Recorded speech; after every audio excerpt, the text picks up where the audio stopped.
Chapter 1656. Because of this, Yang Chendong didn't believe that they would betray him. Perhaps one day, when it was proven that he was no longer around, some of them would be tempted by others to betray him. But now, they definitely wouldn't. And this time, the main target of his probing wasn't them, but his successor, Yang Bo. Theoretically speaking, Yang Bo was only 11 years old and shouldn't be under so much pressure. This was because people of the same age were playing happily, and many of them were even acting spoiled in front of their parents. But so what? Different people's fates were different. Since you had to bear so much, you had to be able to withstand the pressure. Keep an eye on Yang Bo's movements and the others. Report back immediately if there's anything. Yang Chendong thought for a while and said to Wang Shan. He wasn't in a hurry to go back, but he wanted to watch the show from the sidelines. He wanted to observe everyone's performance as a bystander. Wang Shan immediately agreed. At this moment, there was a sound from the telegraph machine. The staff beside him immediately translated the contents of the telegram and sent it to the director, Wang Shan. After reading the contents, Wang Shan was delighted. He immediately presented the telegram to Yang Chendong and said, "Young master, there's news." Tianhu sent a coded telegram. Oh. Hearing that it wasn't from his son, but from the world's first cavalry army's commander, who was also one of the 5 members of the military commission, Yang Chendong was curious. He took the telegram and read it. When he saw the contents, he couldn't help but laugh. It was also a coded telegram. Tianhu's main idea was that he firmly supported Crown Prince Yang Bo. Before there was any news from Bugnam of Gojoseon, he represented the world's first cavalry army and the army's 2nd division to support all of Crown Prince Yang Bo's orders. And if anyone dared to have other thoughts at this time, as long as Cheng Shitzi gave the order, he would lead the army and come. At that time, no matter who the opponent was, he would not let go of anyone who caused trouble. He would kill them all and clean up the family. Tianhu was not only Yang Chendong's student, but also a fierce general. In terms of battle prowess and influence, he was one of the best in the entire army. There wasn't a single Yang Xie general who didn't know about Tianhu and the reputation of the world's #1 cavalry army. Many of the original leaders of the #1 army in the world had now become the backbone of other armies, especially Bai Shuang, Tian Feng, and the others. They had even become first-rate great generals, and had become existences akin to feudal officials. In a way, Tianhu's incident also represented their attitude. This made Tianhu's influence even more rare. Now that he had made a name for himself and brought the 2nd division of the army's Cold Front division to fame, his influence was naturally huge. It was not hard to imagine that anyone with some ulterior motives would become obedient after seeing this coded telegram. And with Tianhu being the first to take the lead to support Yang Bo, presumably, there would be more and more people who would respond. This way, the overall situation would be stable. The reality was just as Yang Chendong had expected. Soon after, the governor of East Europe and the commander of the new 2nd Army, Shi Bi, also sent a coded telegram, making the same decision as Tianhu. Not only that, she also expressed that she would, like Tianhu, attack anyone who wanted to harm Yang Xie, including those ambitious officials in Yang Xie. It had to be said that back then, Yang Chendong had thought that Shi Bi had a good political vision, and now, it had come true.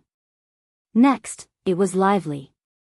The governor of East Asia and the commander of the 1st Army, Bai Shuang, the governor of India and the commander of the 2nd Army, Gong Feng, the governor of the 3 eastern provinces, Liaodong region, Lu Ji, the general Yi Ligang, the governor of Shaowei province, Yao Ingjun, the governor of the 3 southern provinces, and so on all sent a coded telegram to express their attitude.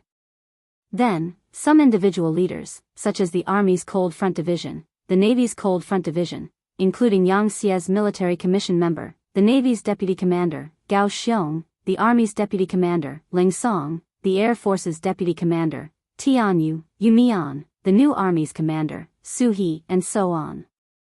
They all expressed their support for Yang Bo and attacked him.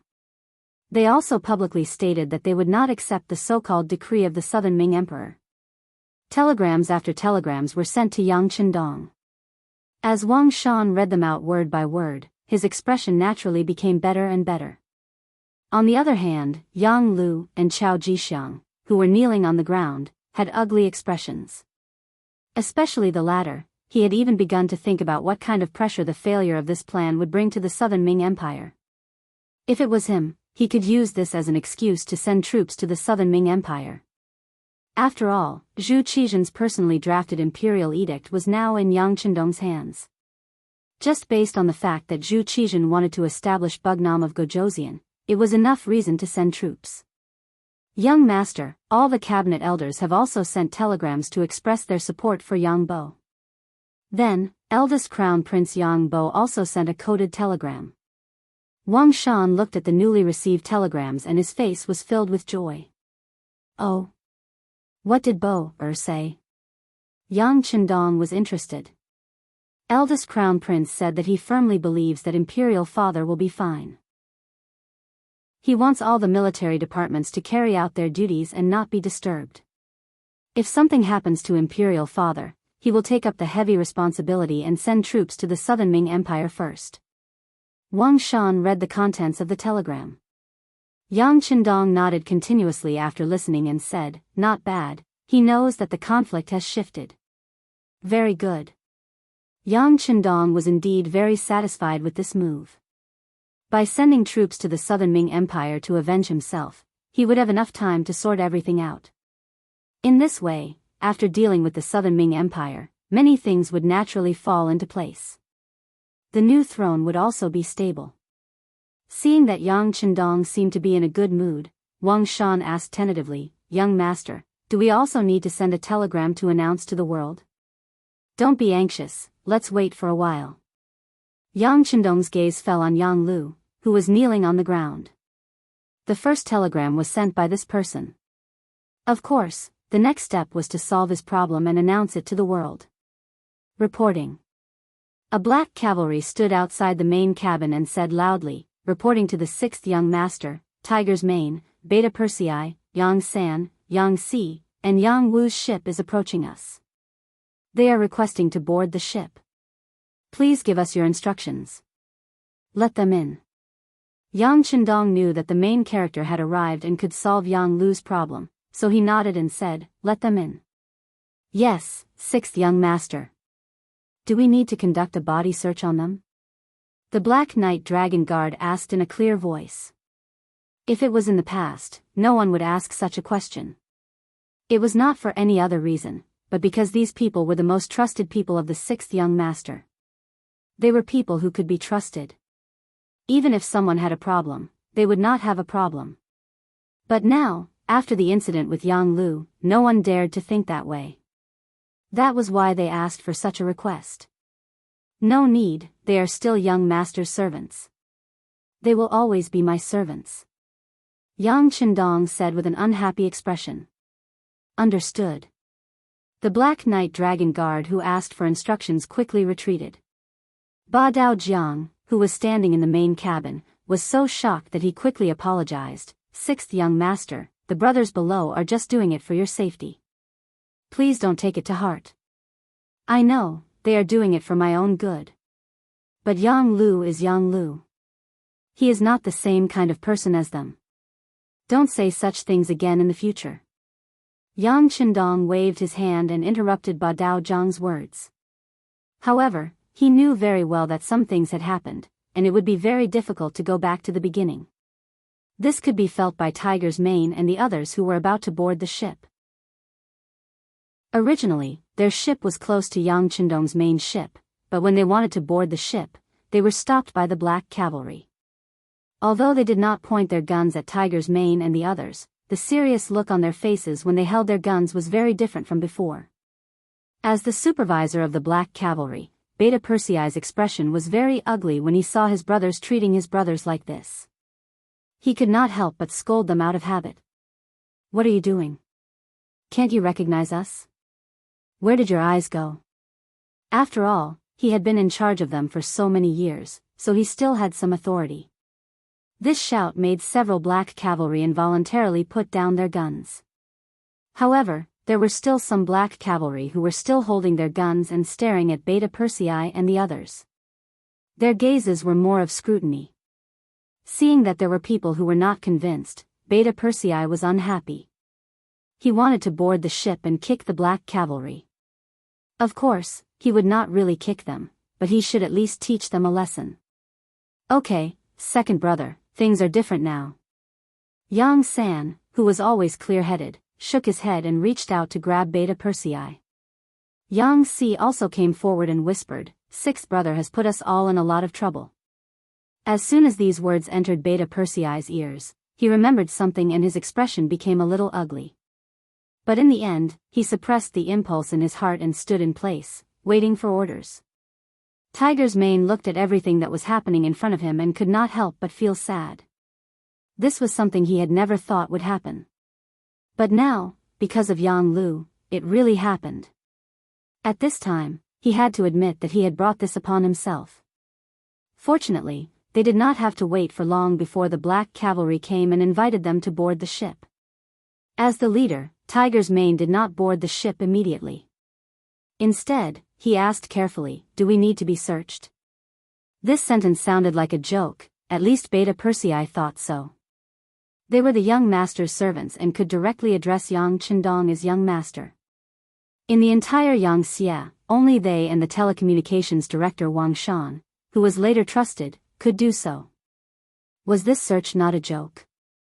Who would have thought that the black cavalry would actually answer? Logically speaking, it should be done, but the sixth young master said that there's no need.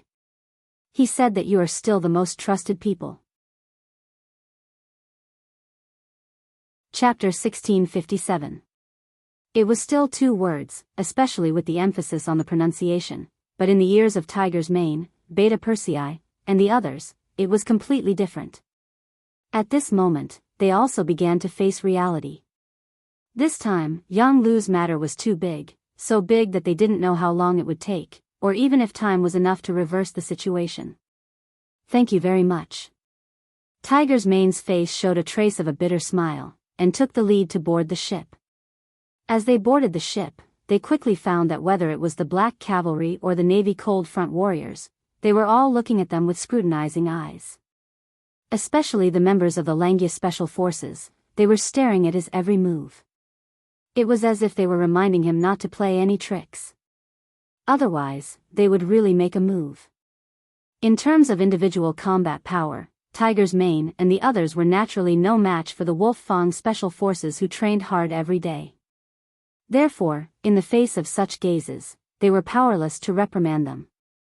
If it was in the past, if someone dared to stare at them like this, they would probably directly attack, and the other party would not dare to fight back. But now, forget it, it's better not to mention it. As a result, Tiger's Mane, Beta Persei, and the others were also filled with anger in their hearts. Of course, this anger was not directed at Yang Chendong, and they did not dare to. Instead, it was directed at Yang Lu. Outside the main cabin, Tiger's Mane and the others stepped forward, ignoring the scrutinizing eyes of the other soldiers around them. The 5 of them all knelt on the ground and shouted towards the main cabin, "Young master, we sinners are here, please enlighten us, young master." "Come in." Yang Chendong naturally noticed the actions of Tiger's Mane and the others and could not help but sigh. Yang Lu's matter should not be blamed on these people, but in order to prevent such a thing from happening again, it was necessary to use this matter to warn them. None of them stood up because Yang Chendong didn't allow them to. Therefore, Tiger's Mane's group of 5 kneeled as they entered the main cabin. Then, they knelt in front of Yang Chendong. "Now that you know what happened, I'll leave Yang Lu to you. As for how you want to deal with him, come up with a plan. You have to announce it to the world later, do you understand?" Yang Chendong waved his hand after saying this. Now that things had come to this, he wanted to see how Tiger's Man and the others would deal with this matter. If they still wanted to protect Yang Lu like they did in the first city, then these people could not be used. At least, they could not be put in an important position. It was impossible for a superior to not have the heart to kill decisively. With such a character, sooner or later, she would be used by others and would threaten the master's safety. Still kneeling, Tiger's Mane's group of 5 dragged the tied-up Yang Lu out of the main cabin. The 6 brothers gathered together in the side cabin. As soon as they entered the side cabin, Beta Persei was the first to stand up. He raised his leg and kicked Yang Lu's body. A stream of blood flowed from the corner of his mouth. It could be seen that the strength of this kick was not small. After Beta Persei, Yang San, Yang Si, and Yang Wu also stepped forward. After a series of punches and kicks, Yang Lu knelt on the ground and kept wailing. He shouted loudly, "Brothers, don't hit him anymore. If you continue to hit him, he will die. We won't have a brother like him anymore. Who still treats you as a brother?" Beta Persei became even angrier when he heard this. He kicked him a few more times, causing Yang Lu to wail in pain again. Seeing that the brothers had beaten him up, Tiger's Mane walked forward and helped Yang Lu up. Seeing Tiger's Mane appear in front of him, Yang Lu immediately begged, Tiger's Mane, I was really confused for a moment. I was deceived by Yang Ying. He turned out to be a spy from the Southern Ming Empire. I was deceived." Looking at Yang Lu's pleading face, Tiger's Mane shook his head first and then said, "You used to be rootless duckweeds. You had no food, clothes, and a place to live. It was the young master who pitied you and took you in. He gave you glory and wealth and gave you everything. But do you really think you're that strong? Let me tell you, without the young master, you're nothing. You don't even think about repaying his kindness and even want to kill your master. You're a complete bastard." Tiger's Mane's voice grew louder and louder. The more he spoke, the angrier he became. He raised his hand and slapped Yang Lu twice. Yang Lu's teeth flew everywhere. Yang Lu's face instantly became red and swollen like a big loaf of bread. "That's right. You're really a disgrace to us. Do you know, after this incident, how can we let the 6th young master trust us? I'm afraid we won't even be able to repay his kindness. And all of this is because of your wishful thinking. Now you still want to say that you were confused for a moment and that you're afraid that we'll kill you. Do you know that you're destined to die? Who cares about your life?" Yang San walked forward and said earnestly. Then, he kicked Yang Lu, who had just knelt down, to the ground. Originally, Yang Lu only had a look of regret on his face. He still had hope in his heart that with the help of these brothers, he would be fine. At least his personal safety would be guaranteed. Didn't something like this happen before? Wasn't he fine? Moreover, this time he didn't cause any substantial harm to Yang Chendong. Everything could be saved. But now, after Tiger's Mane and Yang San's words, he suddenly felt that things weren't as good as he thought. He might die. He couldn't help but cry. If his hands weren't tied, he would probably hug Yang San and the others' legs and cry. However, crying wasn't the way to solve a problem when a person did something wrong. Especially when Yang Lu made such a big mistake. He actually wanted to capture the young master and even wanted to kill the young master to replace him. This wasn't something that could be saved by others.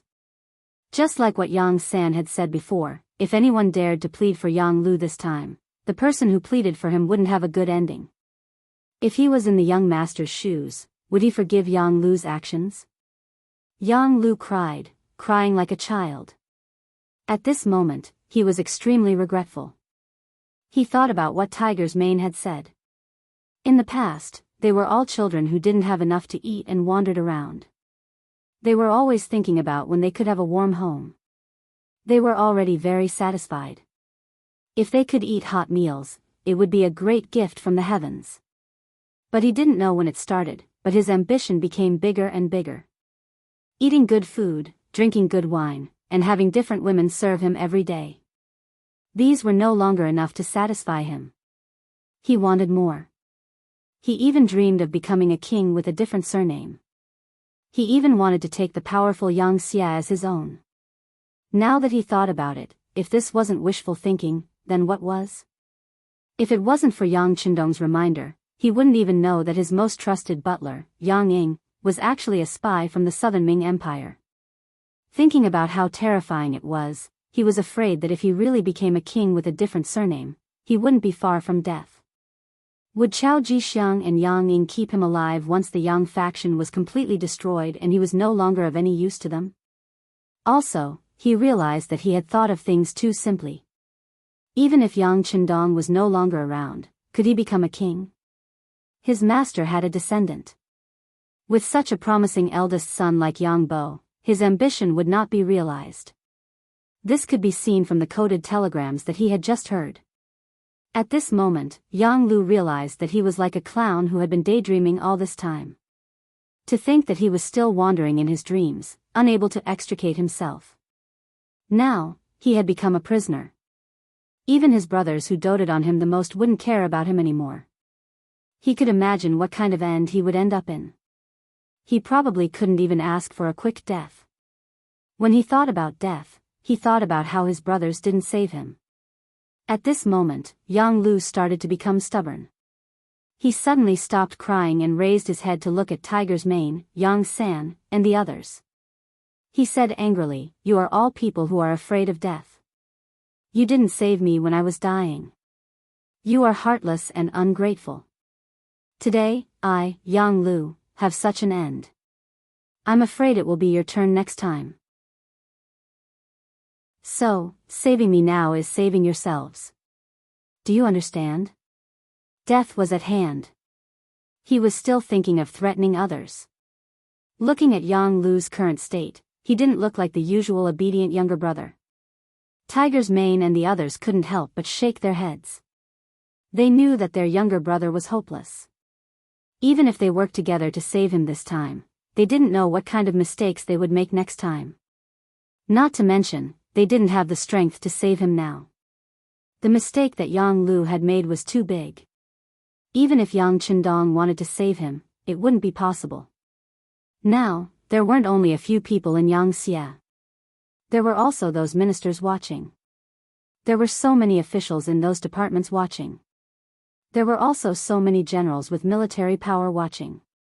If Yang Lu didn't die, did it mean that others could follow his example in the future? Thinking of this, Tiger's Mane and the others shook their heads. Originally, they wanted to come over and catch up one last time. At least, they wanted to see if Yang Lu had any other wishes that they could help him fulfill. But now, it seemed that there was no need for that. Shaking his head, Tiger's Mane sighed. Then Beta Persei also sighed. They knew that this person was hopeless. At this moment, in the main cabin, Yang Qindong was interrogating Chao Jixiang. From time to time, Chao Jixiang would come up and punch and kick him. The other party was already covered in bruises and teeth all over the ground. Yang Qindong was very angry. He was actually used. If it weren't for his sixth brother, Yang Qindong, who was prepared, the consequences today would be unimaginable. From now on, the Yang family was completely finished, and all of this was obviously because of him. As a result, one could imagine how much he hated Chao Jixiang now. Whenever he was faced with Yang Qindong's questions, he would be severely beaten if he answered even the slightest bit slowly. This caused Chao Jixiang to answer whatever Yang Qindong asked without the slightest delay or hesitation. Chapter 1658. According to Chao Jixiang, Zhu Qizhen felt that Yang Qindong was the biggest threat and wanted to get rid of him as soon as possible. Including the previous 3 provinces' king, Zhu Huihua, who used troops against Yang Qindong, it was actually the result of Zhu Qizhen's connivance. Left with no choice, after Chao Jixiang accepted the mission, he thought of ways to rope in Yang Lu, using Yang Ying, who was arranged to be by his side to help him fall step by step. After making a mistake in the first city, he was transferred to the Southern Ming dynasty. It didn't take long for him to get in touch with Chao Jixiang and began to plan and look for opportunities. Relying on his identity as Yang Qindong's servant, Yang Lu wantonly raked in money during his time in the Southern Ming dynasty. The businessman named Yuan Xian was his spokesperson.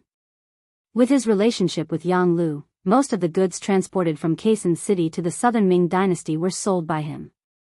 With money in his hands, the next thing was easy to do. Yang Lu funded Zhu Huihua and asked him to find trouble with Yang Qindong. He also tricked the other party into entering the Southern Yin mansion. It was a pity that this Zhu Huihua was ambitious but incompetent. Yang Qindong escaped and was caught instead. As a last resort, Yang Lu used his identity to find the training place of the ninjas in the northern village and rescued them. He gave them money to maintain their training and promised that as long as Yang Qindong was killed, they would be allowed to stand on their own. It was equivalent to finding a big helper. Seeing that Yang Lu was working so hard, Chao Jixiang didn't stay idle. He spent a lot of effort to find General Kuroda, who had escaped from the Japanese Navy, and asked him to lead the army to kill Yang Qindong. However, he never thought that everything was within Yang Qindong's expectations. In the end, Chao Jixiang failed and became a captive in the hands of others. Now, he only regretted being enemies with Yang Qindong. He even knelt at the feet of Yang Qindong and said that he was willing to recognize him as his master and return to the Southern Ming dynasty to help Yang Xie deal with the Southern Ming dynasty. For someone like Chao Jixiang, it was no different to call him a dog. It would recognize whoever fed it as its master. Yang Qindong, who was at the side, was also convinced. He looked at Yang Qindong with an expectant gaze. Obviously, he felt that releasing Chao Jixiang as a spy for Yang Xie would be very beneficial for dealing with the Southern Ming Empire. It was a pity that Yang Qindong ignored his hopeful gaze. Instead, he turned to Ba Daojiang and said, "Take him away and continue interrogating him. Make him spit out everything he knows. If you discover any Southern Ming spies hiding in Yang Xie, record them all." Understood, Ba Daojiang hurriedly replied and was about to carry the kneeling Chao Jixiang out. Unexpectedly, Yang Qindong added, "The interrogation can be more intense as long as he doesn't die. If he really dies, then so be it. Just don't let him play any tricks." Yes. This time, Ba Daojiang was considered to have received an imperial sword. Naturally, he knew what to do. He had long heard that the Langya Special Forces were very good at interrogating people. This time, he would be able to learn and observe properly. After Ba Daojiang left, Yang, who was left behind, was puzzled. "Fourth brother, why don't you let Chao Jixiang work for us? He's an ingrate. This kind of person is born with a rebellious nature. It's impossible to trust him. All right, fourth brother, you must be tired. Go to the side cabin and rest for a while." Yang Qindong interrupted his fourth brother. In history, Chao Jixiang was a rebellious person. When he was under Zhu Qiyu, he wanted to save Zhu Qizhen from the Ying sect. In the end, he did it and rose to a high position. However, in the end, he still rebelled against Zhu Qizhen and was killed. Knowing that he was such a person, he still used him. Wouldn't that mean that he had to be on guard all the time? How tiring would that be? Not to mention, Yang Qindong had already arranged for Mao Mu to stay in the Southern Ming Palace. This person had been hibernating all these years. It wasn't that he didn't have the ability. It was just that he didn't want to show off. Now that Chao Jixiang was no longer around, the eunuch group would probably have to be reshuffled. At this time, as long as Mao Mu was given a sum of money, this person might be able to play an important role. Since that was the case, what was the use of keeping a despicable person like Chao Jixiang? Yang Qindong didn't know about this. He only knew that his suggestion wasn't accepted. In addition, this time, he trusted the despicable person so easily that something almost happened to Yang Qindong. With this, if it was someone else, even if they didn't die, they would be half dead. However, he was Yang Qindong's fourth brother. Naturally, he wouldn't do anything to him. However, it could also be seen that his ability was only so. He wouldn't be able to do anything big. Forget it. Since he had seen through his ability, he didn't need to care about anything in the future. He could just be a rich man with peace of mind. Relying on the fact that he was Yang Qindong's fourth brother, as long as he didn't care about politics, then in the future wouldn't he be able to eat and drink well, living a carefree life? Yang Qindong had thought it through, so he strode out. It could be imagined that this person would retire from politics from now on. As soon as Yang Qindong left, Wang Shan came over to report the results of the naval battle. Under the early preparation of Commander Nye Tong, under the attack of the powerful artillery, 50,000 Japanese Empire's naval forces were completely annihilated. At this point, another problem was completely solved. Now, Commander Nie Tong had brought the fleet close to Yang Chendong. Tell Nie Tong that he did a good job. Yang Chendong nodded. For this battle, he already knew that whether it was the power of the artillery or the attack range, it was several times the opponent's. If this battle couldn't be won, then there was no need for Nie Tong to be the commander of the navy. He should just go home and take care of his children. While the two were talking, outside the main cabin, the voices of the 5 Tigers' main brothers came out. They wanted to see Yang Chendong. Wang Shan, you go out first. If there is any urgent situation in the radio station, inform this young master at any time. Yang Chendong knew that he had to face it sooner or later. Considering the face of Tiger's Mane and the others, Yang Chendong decided to face them alone. Yes. Wang Shan agreed, but he didn't leave immediately. Instead, he asked with a little worry, Young master, do you need to call Captain Tai Hu and the others to wait outside the cabin? Obviously, Wang Shan was worried about Yang Chendong. He was afraid that something would happen in the meeting. No, they're all on the same side. Yang Chendong shook his head. Yang Lu's matter was an exception. He didn't believe that Tiger's Mane and Beta Persei would do anything to harm him. If that was the case, he would be a failure as a person. Wang Shan was just reminding him. If he said anything more, he would have the time to sow discord. He nodded and walked out with the radio. Then, Tiger's Mane and the others entered the main cabin and knelt in front of Yang Chendong without any explanation. Looking at Tiger's Mane and the others' uniform movements, Yang Chendong didn't say anything and just looked at them quietly. For many years, Tiger's Mane and the others didn't need to kneel when they saw Yang Chendong. Sometimes they saluted, and sometimes they nodded as a subordinate's etiquette. Normally, even if they knelt, Yang Chendong would ask them to get up immediately. But this time, the 6th young master didn't say anything.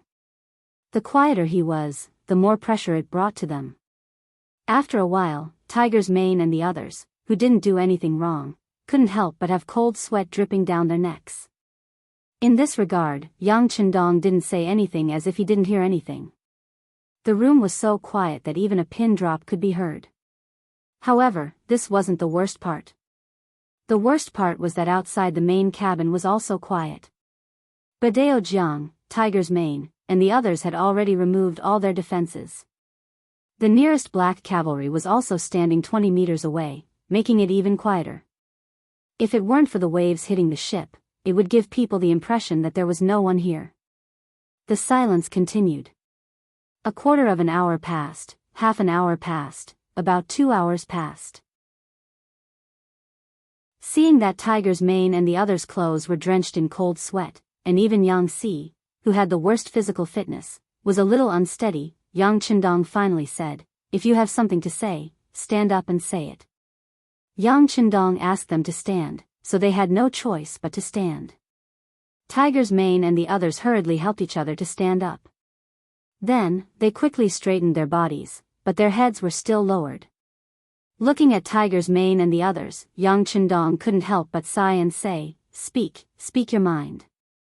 If you want to plead for mercy for Yang Lu, you can speak now." "No, we won't plead for mercy. Yang Lu deserved to die." Tiger's Mane and the others spoke in unison. At this moment, no one dared to plead for mercy for Yang Lu. If they really did that, wouldn't they be disrespecting Yang Chendong? If that was the case, then they wouldn't be far from death. No one pleaded for mercy for Yang Lu, which was within Yang Chendong's expectations. The reason why he arranged for these people to come to the sea in advance was not to let them plead for mercy, but to let the brothers see each other one last time. It could be considered that he had done his last duty as brothers on behalf of Tiger's Mane, Beta Persei, and the others. Of course, there was also a serious intention behind it. As Yang Xie's influence continued to expand, it became very difficult to threaten Yang Chendong. But this didn't mean that it was impossible. For example, if a few of the family servants really joined forces, they could still threaten him. If they really did that, due to their status as the Yang family servants, even if they mobilized their troops, no one would immediately say anything. Then, a disaster might form. This was definitely something that Yang Qindong didn't want to see. After following him for so many years, it was a little unrealistic for Yang Qindong to abandon them. He still needed to use them, so he could only use them. Now, it seemed that the effect was quite good. Well, young master knows your loyalty. Yang Lu is different from you. Some people are always insatiable. For such a person, even if you give him a mountain of silver, it won't be enough to satisfy his desires. He will definitely rebel. But fortunately, you are all kind-hearted people and won't do such a thing. This young master is very clear on this point. You just need to take this as a warning and do what you should do in the future. Chapter 1659. Hearing this, Tiger's Mane and the others were touched. Tears flowed down their cheeks as they agreed in unison. Good. Now, there are two things that you need to do. First, interrogate Yang Lu and see if he has done anything else that we don't know about. If there is anything else, you must find out who it is. Don't be soft-hearted. The second thing is to deal with Yang Lu. He must die, but how do you want to deal with his family? Come up with a plan now. Over the years, Tiger's Mane and Yang Xie's servants all had their own families. And they all had more than one wife. It was the same for Yang Lu. There were more than 20 recorded wives, and naturally, there were many children. Yang San had done a count before. Among them, there were 7 males and 9 females. It could be said that they had a lot of children. Yang Lu had to die for what he had done, but what about his children? Kill them all? If it was an incapable ruler, he would definitely do the same. However, Yang Qindong could not do such a thing, but he would not let them off easily. After all, when they grew up and found out that their father was killed by him, it was inevitable that they would have other thoughts. Even if he knew this, how could Yang Qindong allow it to continue? That was why he called Tiger's Mane and the others here today to solve this problem. When they heard the problem of Yang Lu's family, their faces were bitter. They all thought that the young master was going to kill them all. Although what Yang Lu had done was indeed enough to kill 9 generations of his family, they were still brothers of Yang Lu. If they were to watch his entire family get killed, they would feel somewhat apologetic. However, at this time, they no longer had the courage and ability to plead with Yang Qindong. It could be said that Yang Lu's matter had nothing to do with them, but was that really the case? If they were not the servants of the Yang family, how could Yang Lu have the ability to set up such a big plan? With Yang Xie's strong supervision methods, how could these things not be discovered? In the end, it was Yang Xie's identity as a servant that played a role. It made people believe that what they did was beneficial to Yang Qindong. That was why no one investigated it. Because of this, Yang Qindong had stripped them of all their privileges and even demoted them to commoners. It wasn't too much. At that time, they were all bound together for good or ill. Unable to open their mouths to say anything, the 5 of them didn't know what to say. For a moment, the main cabin fell into silence. Why aren't you talking? Let's talk. Otherwise, when it's the young master's turn to speak, I'm afraid you'll regret it. Yang Qindong knew what everyone was thinking. Therefore, he directly threatened them. Only in this way could he force them to express their stance. Hearing this, the 5 of them panicked. They could imagine what the consequences would be once Yang Qindong expressed his stance. Therefore, after exchanging glances with each other, Hu Mang was the first to speak up. Young master, logically speaking, what Yang Lu has done is not overboard with his family. But I think his family should not know what he did. After all, we're brothers, so can't you be lenient? With Tiger's Man taking the lead, Beta Persei also begged, yes, just leniency. His family can choose to be exiled. Yes, they can even be exiled separately. The further they are exiled, the better. They can go to a place where no one knows them. They can even remove their Han nationality identity. Yang San was afraid that Yang Qindong would not agree, so he added. I agree with the three brothers. We can separate all our family members and send them to a remote place. Yang Si and Yang Wu also expressed their opinions. Basically, they all had the same idea. After the five of them expressed their opinions one after another, they fell silent again. They only looked at Yang Qindong nervously, waiting for the young master's final decision. Yang Qindong did not say anything immediately. Instead, he first looked at the five of them with a scrutinizing gaze. No matter who his gaze fell on, that person quickly lowered their head, as if they had done something wrong and did not dare to look at him. After an unknown amount of time, Yang Qindong finally sighed and said, "Forget it. Since you all care so much about your brotherhood, I can't say anything about the young master. I'll allow it." Yang Qindong finally expressed his stance and agreed with the five of them. Tiger's man and the others also breathed a sigh of relief. Then, they kowtowed non-stop to express their gratitude at the moment. But you have to remember that this matter is not over. If any of you have any delusional thoughts in the future, I won't let you off easily. Not only that, I won't spare any of Yang Lu's family members.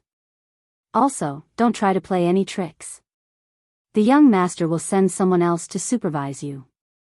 As for who it is, you don't need to know. If you find out that any of Yang Lu's family members are being taken special care of, then the five of you can just wait to be locked up and never see the light of day again. He still had to give them a warning. Yang Qindong could spare Yang Lu's life on account of his contributions and Tiger's man and the others' pleas. But if these people still wanted to play any tricks, then sorry, he could only bear the pain and take action. We don't dare. At this moment, Tiger's man and the others did not dare to play any tricks. It had to be said that the servants were all good people. Other than Yang Lu's betrayal, the five of them were all loyal and devoted, even until death. Seeing that the beating was almost done, Yang Qindong knew that he had to comfort them. Otherwise, if everyone worked with emotions, then he would be the one at a loss. Then, he changed to a peaceful tone and said, "If you want to talk about Yang Lu's matter, it's purely his own fault. Now that we've found out that the five of you did not participate, this makes the young master feel very gratified and happy. No matter what, it proves that you're all loyal and trustworthy. Next, I hope that you guys will continue to work hard. In the future, there will be a lot of opportunities for you guys to show off your skills in Yangxia. Take Tiger's man for example. After this, it'll be time for us to deal with the North and South Ming dynasty. For stability, we'll prepare to deal with them one by one. First, we'll start with the South Ming dynasty. Yu Mian is more familiar with the situation here and was once an official of the Great Ming dynasty. He needs to be transferred over. Speaking up to here, Yang Qindong ordered Tiger's man, "Yu Mian will be transferred over. You'll be in charge of the matters of the beginning city. Yang Si will also be transferred over to assist Yu Mian. After all, this is the land of the Han. Not only do we have to reclaim this place, but we also have to let the people here live a better life. Yang Si has always been good at logistics. This time, we'll have to continue to work hard. Is there any problem?" "Go all out, no problem." Tiger's man and Yang Si both replied. Also, Yang San, the intelligence department will have to fully cooperate with the army. This time, the South Ming dynasty sent an observation team to Crimson City. They've gained quite a lot and the people's hearts are fluctuating. However, this will definitely arouse Zhu Qizhen's suspicions. Therefore, it's inevitable that there will be some cleansing and chaos. At that time, you guys will have to do your best to save some useful officials. After all, if we want to manage this huge Yangxia, we still need Han officials. Understood, young master, I promise to complete the mission. Yang San also replied respectfully. Yang Qindong nodded, then his gaze landed on Yang Wu and said, "The South Ming dynasty's observation team will come to Crimson City soon. You're already familiar with how to arrange and protect their safety. This time, you have to do a good job of receiving them." "Yes, young master, don't worry," Yang Wu immediately expressed. Finally, Yang Qindong looked at Beta Persei and said, "You can continue to follow the young master. There are many things that I'm not used to without someone following me. Yes, yes. Beta Persei happily replied. Letting him stay by the young master's side was enough to prove that they were still trusted. This also made everyone feel at ease, as they didn't have to carry burdens to work.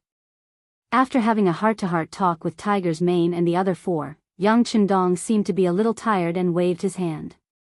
Then you can all go and do your own things. Yang Lu's matter must be resolved today. Tiger's Mane and the others already knew this result, but when they heard that Yang Lu was about to die, they still couldn't bear to see it happen. However, they also knew that this was already the best result. At least their families' lives would be saved. This was already Yang Chendong's mercy. They immediately answered in unison, and the five of them left together. The matter of the servants was finally resolved, and the troublesome traitor was also eliminated. Next was to deal with the matter of the South Ming dynasty. At this moment, Yang Chendong's gaze seemed to have crossed the sea and landed on Yingtian Prefecture. He really wanted to know how Zhu Qizhen would react after knowing that Chao Jixiang's mission had failed. South Ming dynasty's capital palace. Zhu Qizhen had been restless since he woke up in the morning. He knew very well that today was the day he would have a showdown with Yang Chendong, and he hoped that Chao Jixiang would succeed. In that case, Yang Chendong would no longer be a threat, and the mountain above the South Ming dynasty would be gone.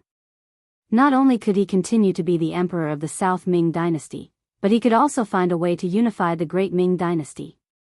A while ago, he received news that the Beiming emperor, Zhu Qiyu, had not attended morning court for a while due to health reasons. This was definitely a good opportunity for Zhu Qizhen.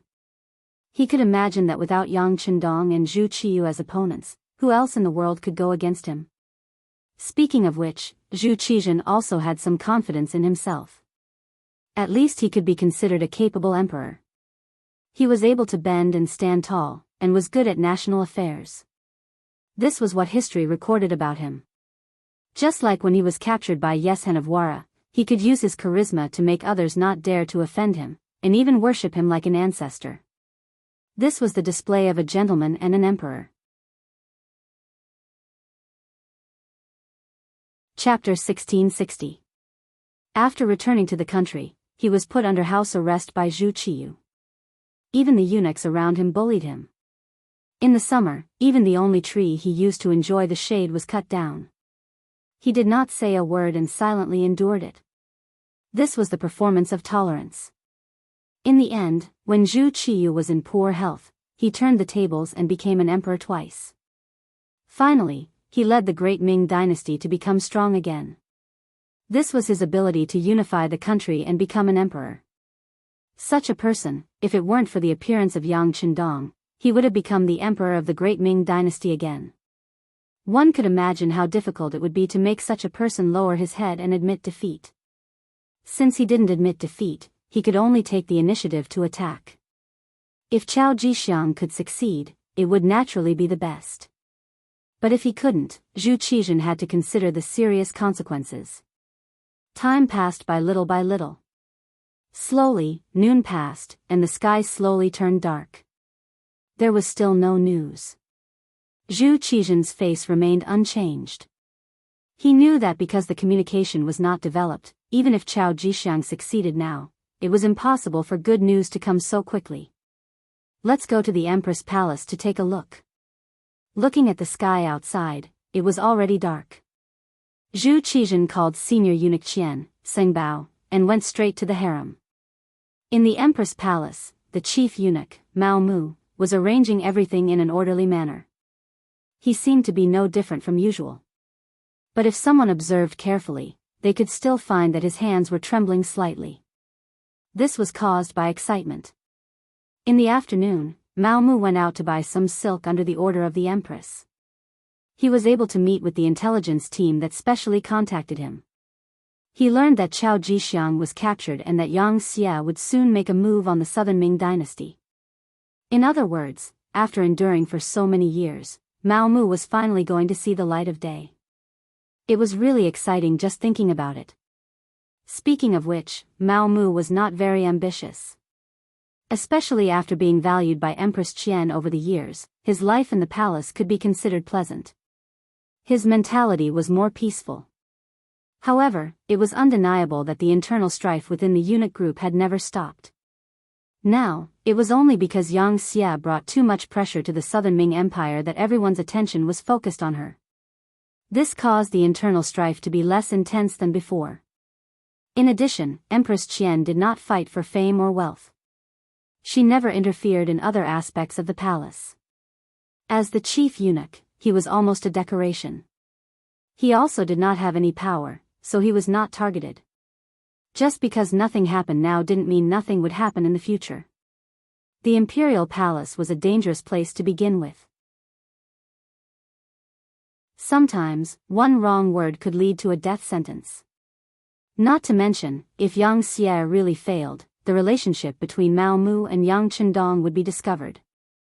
At that time, Mao Mu would really die without a burial place. Therefore, on the surface, Mao Mu should have been doing something during this period of time, and there was nothing strange about it. But in the dead of the night, he would always spend his time trembling, afraid that he would accidentally be discovered. The next morning, his head would be gone. Perhaps this was the mentality of the underground workers. It was really beyond the reach of ordinary people. Fortunately, there was finally a result today.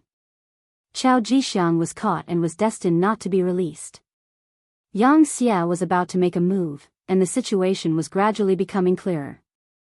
Mao Mu was getting closer and closer to his day of glory. Most importantly, the group that contacted him personally gave him 1 million taels of silver. They even said that they would give him more if it was not enough. As long as Mao Mu took this opportunity to obtain more power and support, he would be able to deal with Yang Xia's army.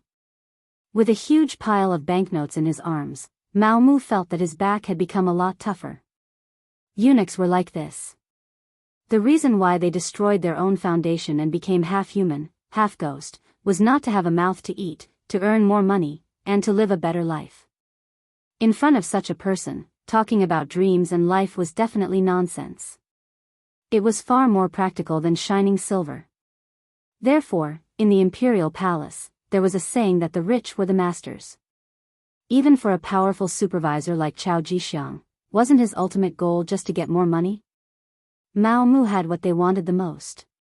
Thus, he did not have to worry about people not working hard for him and not being loyal to him. Just as he was thinking about how to use the silver to rope in more people, a eunuch suddenly shouted from outside, "The emperor has fallen." When Mao Mu instinctively knelt on the ground, he knew that the opportunity had come. The opportunity for him to be on good terms with Qian Xingbao had appeared. The three most powerful people in the eunuch group were the head eunuch, Qian Xingbao, followed by Chao Jixiang, the head eunuch of the Imperial Horse Directorate, and the head eunuch, Kai Zhong. These three people, especially the previous two, were very powerful. Moreover, both sides were equally powerful. It was impossible to tell who was stronger and who was weaker. At that time, Mao Mu did not have any intention to participate in order to protect himself. Now that he knew about Chao Jixiang's capture, and only he knew about it, it was time to gamble. Therefore, when Zhu Qizhen entered Empress Qian's bedroom, Mao Mu changed his attitude and tried to establish a relationship with Qian Xingbao, who was waiting outside. Qian Xingbao's eyes were sharp and his hands were quick. After seeing the amount on the banknote, he immediately put it into his sleeve. Then, he looked around and ordered the servants to serve him carefully. Then, he followed Mao Mu to the side hall. After there was no one else, Qian Xingbao no longer had that high and mighty appearance. Instead, he changed his attitude and asked Mao Mu with a smile, "Eunuch Mao, you are so generous. What do you need this eunuch to do?" They were both eunuchs, so there was no need to hide many things.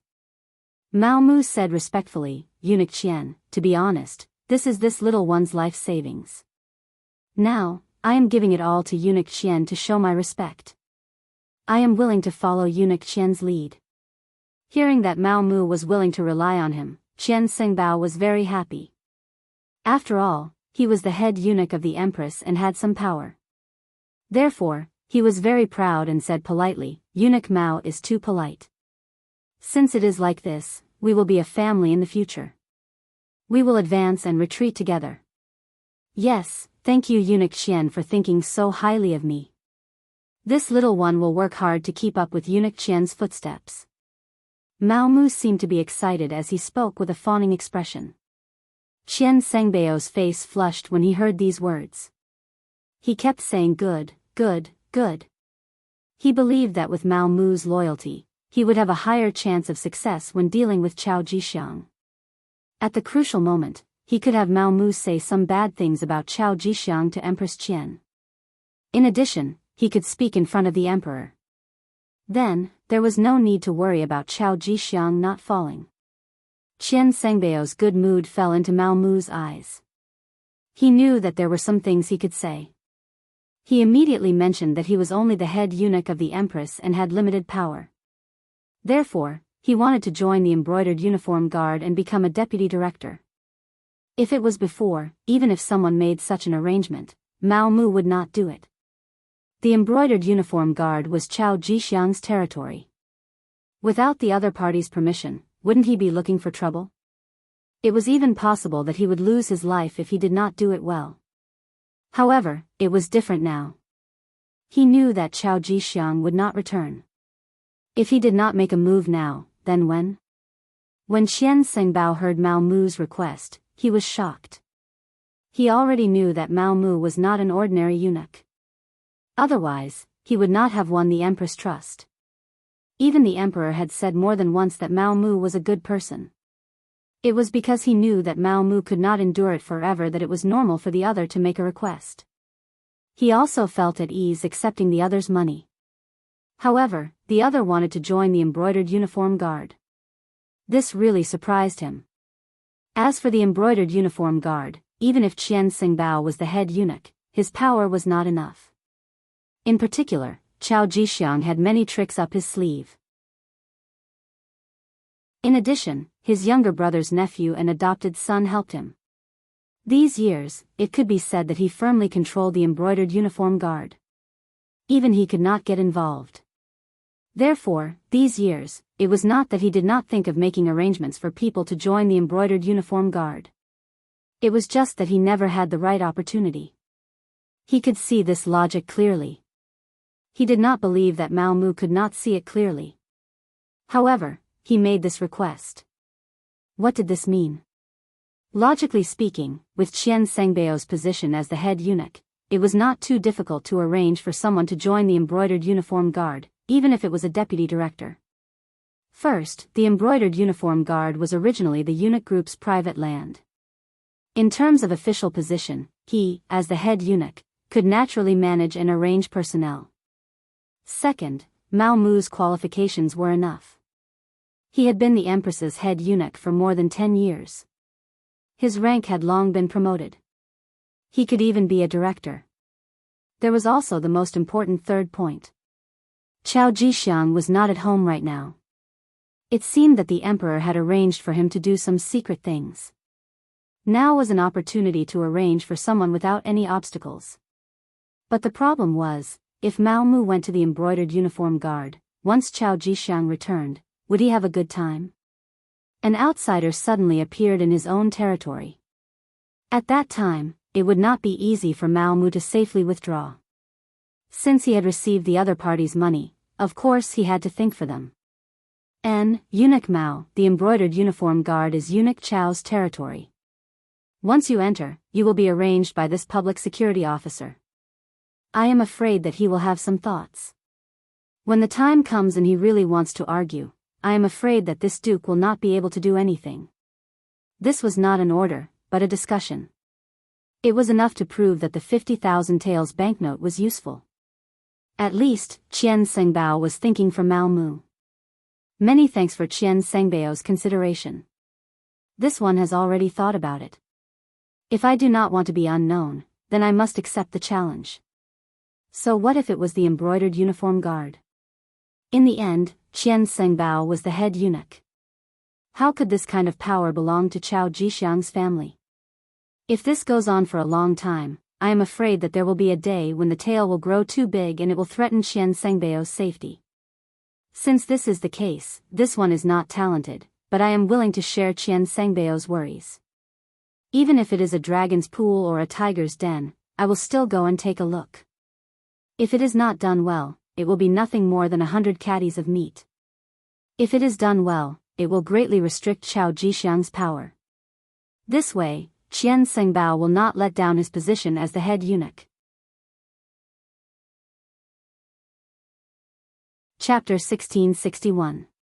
At this moment, Mao Mu's words were filled with righteousness, causing Qian Sengbao's heart to surge. Indeed, Chao Jixiang was becoming more and more powerful, especially recently. Whenever he saw the emperor, even Qian Sengbao had to avoid him. This was not a good sign. If Qian Sengbao continued to develop, who knew if Qian Sengbao would replace him one day? If that was the case, then he would be completely finished. As a eunuch, he knew very well that if he continued to be an ordinary eunuch, perhaps no one would do anything to him. However, once he fell from a high position, it was impossible to even ask for a complete corpse. Of course, eunuchs were not complete people, let alone complete corpses. Cough cough. Qian Sengbao, who had been thinking about how to break out of this situation, did not expect Mao Mu to jump out. Although the two of them were not very close, the key was that Qian Sengbao's rank was high enough. He did not need to do much about this matter. He only needed to report it to the emperor and record it in the records. With the face of the 50,000 taels of silver and the ability to make Chao Jixiang unhappy, why would he be happy to do such a thing? The more he thought about it, the more advantageous it was for him. Looking at Mao Mu's expectant expression, Qian Sengbao finally made a decision. All right, I'll mention this matter to the emperor tomorrow morning. Eunuch Mao, don't worry. Thank you for your guidance, Eunuch Qian. Mao Mu bowed like a subordinate.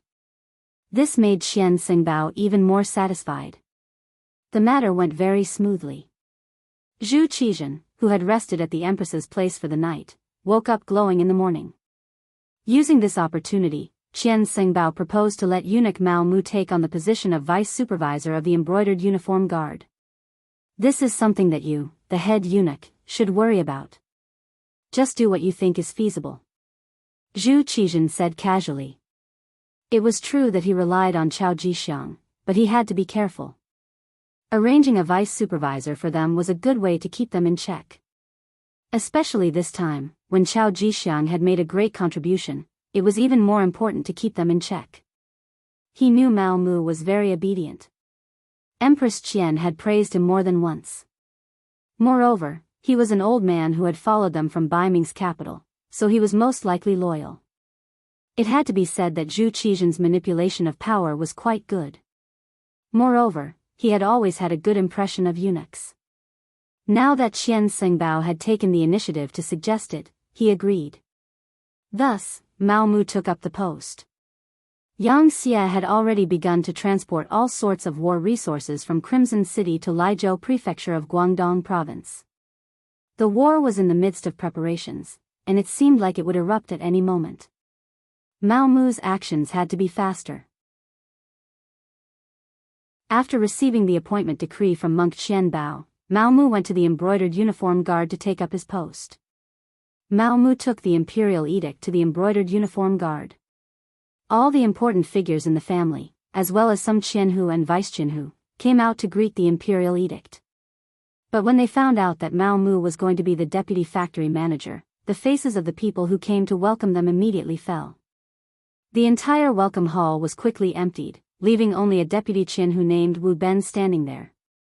Mao Mu was not surprised that everyone had left because he already knew the current power structure of the embroidered uniform guard. The embroidered uniform guard commander Chao Zheng, Chao Jixiang's younger brother, was primary third rank. Commander Chao Yan, Chao Jixiang's nephew, was secondary third rank. Commander Chao Xian, Chao Jixiang's adopted son, was primary fourth rank. Commander Wen Jing, Chao Jixiang's trusted aide, was primary fourth rank. Guardian Chao Duo, Chao Jixiang's adopted son, was secondary fourth rank. Guardian Su Hui, Chao Jixiang's trusted aide, was secondary fourth rank, etc. All of these people had a very close relationship with Chao Jixiang. Mao Mu had already understood the situation before he came here. He didn't expect these people to have a better attitude towards him. However, there was still one person who had not left. This was outside of his expectations. Although it was only a deputy Jianghu, it was still very pleasing. "You are Wu Ben?" Mao Mu smiled as he looked at the only person who had not left and sat down on the main seat. Wu Ben noticed that Mao Mu was sitting on the main seat. That was the seat that only Chao Jixiang could sit on in the past. Even when Chao Jixiang was not present, his younger brother, the current commander Chao Zheng, did not dare to sit there.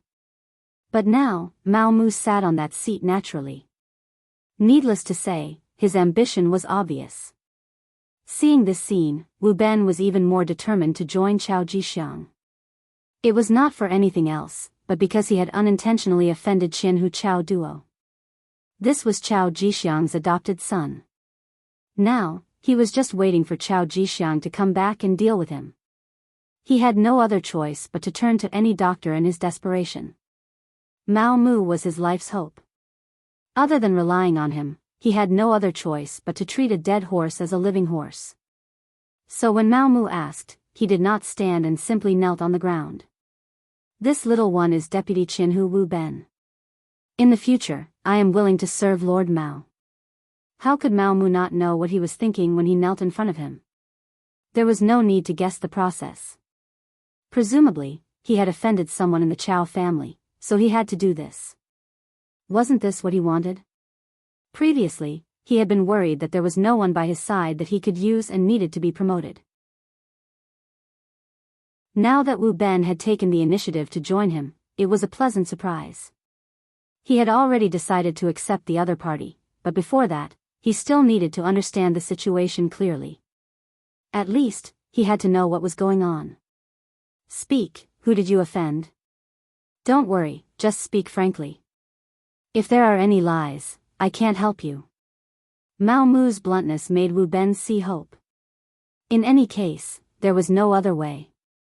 Since Mao Mu was his only chance, he told Chao Jixiang about his dispute with Chao Duo. Speaking of which, it was just for a woman. Here, the embroidered uniform guard was not completely the same as eunuchs. Apart from the embroidered uniform guard's Jianghu master being a eunuch, there was no rule that stipulated that the officials below had to be eunuchs, so many people were still able-bodied men. Wu Ben was one of them. Not only that, he also had a family and a woman called Xiao Chui. Unexpectedly, because of Xiao Chui's beauty, she actually attracted Chao Duo's attention, and then he wanted to snatch her away. Just like that, a very melodramatic thing happened. As a man, Wu Ben naturally wouldn't agree. He also relied on his identity as a vice Jianghu to beg for some face in front of Chao Duo. Unexpectedly, it didn't work at all and he even offended the other party. Chao Duo threatened that when his adoptive father, Chao Jixiang, returned, he would snatch Xiao Chui to his residence and teach him a lesson. The so-called lesson was naturally to teach him a lesson.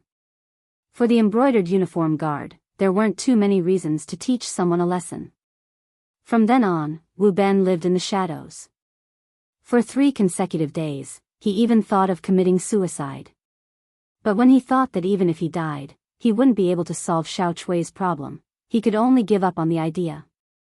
He originally thought that there wouldn't be any way to break out of this situation. At this time, Mao Mu appeared. Of course, he would be held in his hands like a life-saving straw. One wanted to accept people, and the other wanted to seek refuge. This was 2 good things, 1 good thing. Immediately, Mao Mu helped Wu Ben up with a courteous appearance and asked about the other party's situation. Wu Ben's ancestral home was Jinhua, Zhejiang. His ancestors had once opened an escort agency. Since young, he had learned extraordinary martial arts. Later on, his family declined and he joined the embroidered uniform guard. He had been a small banner, a general, a baihu, and the current vice Jianghu. But if he wanted to continue to be promoted and become one of the 14 Jianghu, it would be even more difficult. That required Chao Jixiang's approval. Unfortunately, he had no connections and no money to show filial piety. Now that he had offended Chao Duo, it would be difficult for him to keep his life, let alone be promoted. The Embroidered Uniform Guard was an organization that was above the law. When they killed people, they didn't need any reason at all. As the vice Jianghu of the Embroidered Uniform Guard, Wu Ben knew this better than outsiders. Hearing Wu Ben say this, Mao Mu was very satisfied. He couldn't help but ask, "Oh, so your martial arts are not bad. But compared to the other Jianghu, who is stronger and who is weaker?" At this moment, Wu Ben, who saw Mao Mu as his savior, didn't dare to boast. But on this matter, he couldn't help but express his opinion. The so-called Jianghu are only people that Chao Jixiang trusts or people who give him large amounts of money. In terms of ability, there aren't many who know martial arts. In terms of fighting, they are completely not his opponent. As if afraid that Mao Mu wouldn't believe him, Wu Ben said, "In reality, the people who really do things in the Embroidered Uniform Guard are not commanders, or Jianghu. Basically, they are all people below the vice Jianghu rank, especially the general and small banners." Mao Mu also knew this. In the Embroidered Uniform Guard, the small banners were in charge of 10 people, the general banners were in charge of 5 small banners, the Baihu were in charge of 2 general banners, and the Jianghu were in charge of 10 Baihu.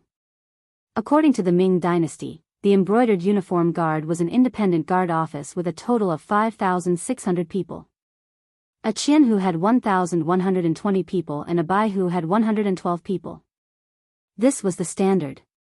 But in reality, the number of people depended on the Embroidered Uniform Guard's ability. In the mid to late Ming Dynasty, because there was no upper limit to the number of people in the Embroidered Uniform Guard, the total number of people increased to around 60,000 to 100,000. The current Embroidered Uniform Guard, under Chao Jixiang's leadership, had developed in a somewhat abnormal direction. The number of people had long since exceeded 10,000, which was more than twice the number set by the court. This gave Mao Mu more space to show off. If there were fewer people, it would be difficult to do anything big. Wu Ben's explanation gave Mao Mu a better understanding of the current Embroidered Uniform Guard. He had already decided to accept Wu Ben as a person. First of all, this was the first person to rely on him, and it had to have a publicity effect. Second of all, this person was indeed a talent. In addition, he had already offended the Chao family, so he could use him without worry. But just relying on this person was definitely not enough. Mao Mu already had an idea, so he had Wu Ben follow him to the Embroidered Uniform Guard's discipline prison. He wanted to go there to find someone useful. Chapter 1662. The so-called discipline prison of the Embroidered Uniform Guard was the prison of the Embroidered Uniform Guard. Most of the people locked up there were important criminals of the Embroidered Uniform Guard and some Embroidered Uniform Guards who had made mistakes. The most reliable people were naturally the criminals of the Embroidered Uniform Guard who had been dealt with by the Chao family. If they were of one mind, they would not have been caught here. It had to be said that Mao Mu's train of thought was very correct. When he took the vice-director's token and arrived at the discipline prison without any obstructions, as expected, he saw many brothers of the Embroidered Uniform Guard who were imprisoned here because of their various mistakes. Some of these people had really made mistakes, especially those who had violated the Embroidered Uniform Guard's own rules and were locked up here. For example, they had bullied the good, oppressed the officials, corrupted, and so on. However, there were also some who were not wrong. They were just thrown here because they had offended the Chao family. Most of these people were capable and opinionated. Chao Jixiang had no intention of beating these people to death with a stick. He told them to find their families to ransom them. If they did not have any money, then they could only wait to be tortured to death. These people were the people Mao Mu was looking for. Shen Nantang, a local of Nanjing, was originally 100 households. However, because he was soft-hearted and let go of the 2-year-old granddaughter of a criminal, he was caught here and punished according to the family's internal rules. The ransom was 200 taels. Speaking of this, it had to be said that Zhu Yuanzhang had set a set of salary standards in the 25th year of Hongwu. He had also stipulated that the salary would not change for the next 200 years of the Ming dynasty. In other words, no matter how much the price of goods outside increased, the salary would still be the same. the officials of the Great Ming Dynasty were a bit better. They basically had some gray income. However, the people below them were sad. For example, 100 households like Shen Nantang only had a salary of 5 taels a month. This was because he had an official position, which was at least a 6th-rank official. Moreover, the ransom of 200 taels was equivalent to him not eating or drinking for 3 years. How could he possibly have the money to do so? He could only be locked up here. One could even imagine that if it wasn't for Mao Mu's appearance, he would probably never have appeared until one day, when he died in it. Since Mao Mu had appeared, Shen Nantang could naturally be saved. According to Wu Ben's explanation, this person's martial arts were not ordinary. He was also very famous in the entire embroidered uniform guards. He was even one of the top 5. If not for that, he would have been killed a long time ago for releasing the daughter of a serious criminal.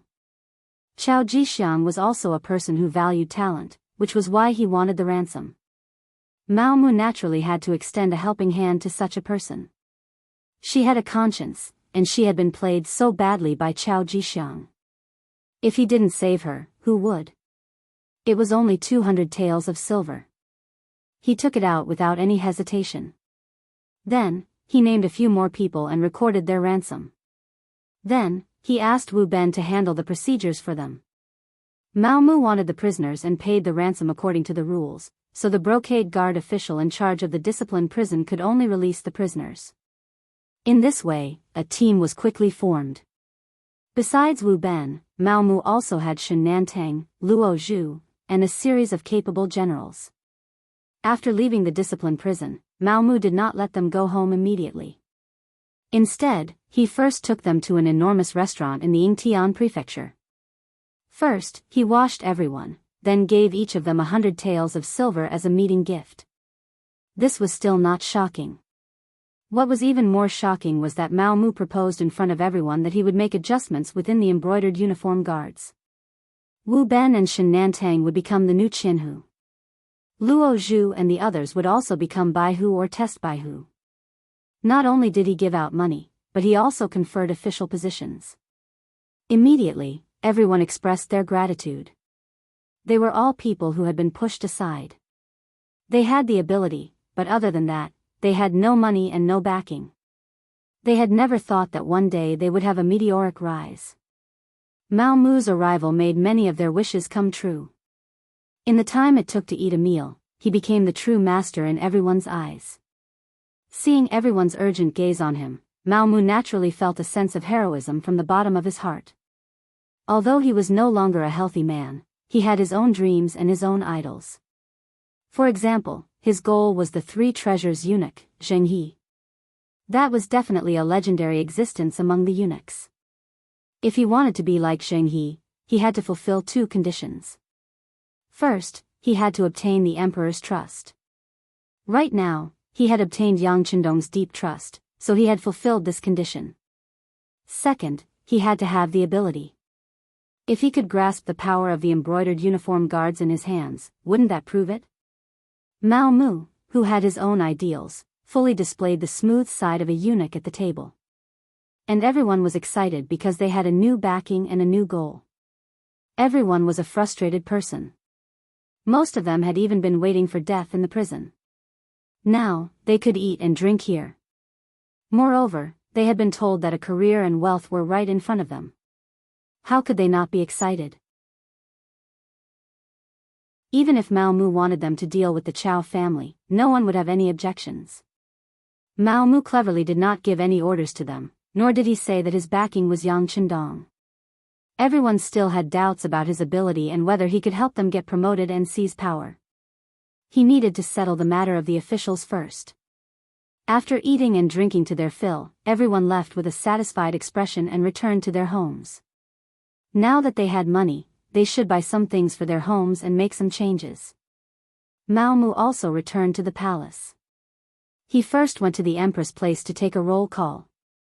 Seeing that there was nothing for him to do, he directly went to find Xian Xingbao. Ever since he received the 50,000 taels of silver from Mao Mu, the relationship between the two had become much closer. When he heard that Mao Mu wanted to see him, he naturally opened the door to welcome him. As expected, this time, he still sent money. Although it was not much, 15,000 taels of silver still made Qian Sengbao beam with joy. Qian Sengbao, the 10,000 taels of silver were given by Wu Ben and Shen Nantang. One of them is a vice Jianghu, the other is a Biyao. They have enough qualifications. When they saw me, they asked if they could spend money to get promoted. I thought about it and thought that all the benefits could not be taken by Chao Jixiang, so I made the decision to agree for Qian Sengbao. There are also a few more, but they are all for Baihu and Zongqi. They are all very low-ranking officials. What do you think? Qian Sengbao had already taken the banknotes. He asked curiously, "Are all the servants of the embroidered uniform guards so rich?" "Yes. I didn't know before. It can be seen how much money Chao Jixiang has pocketed."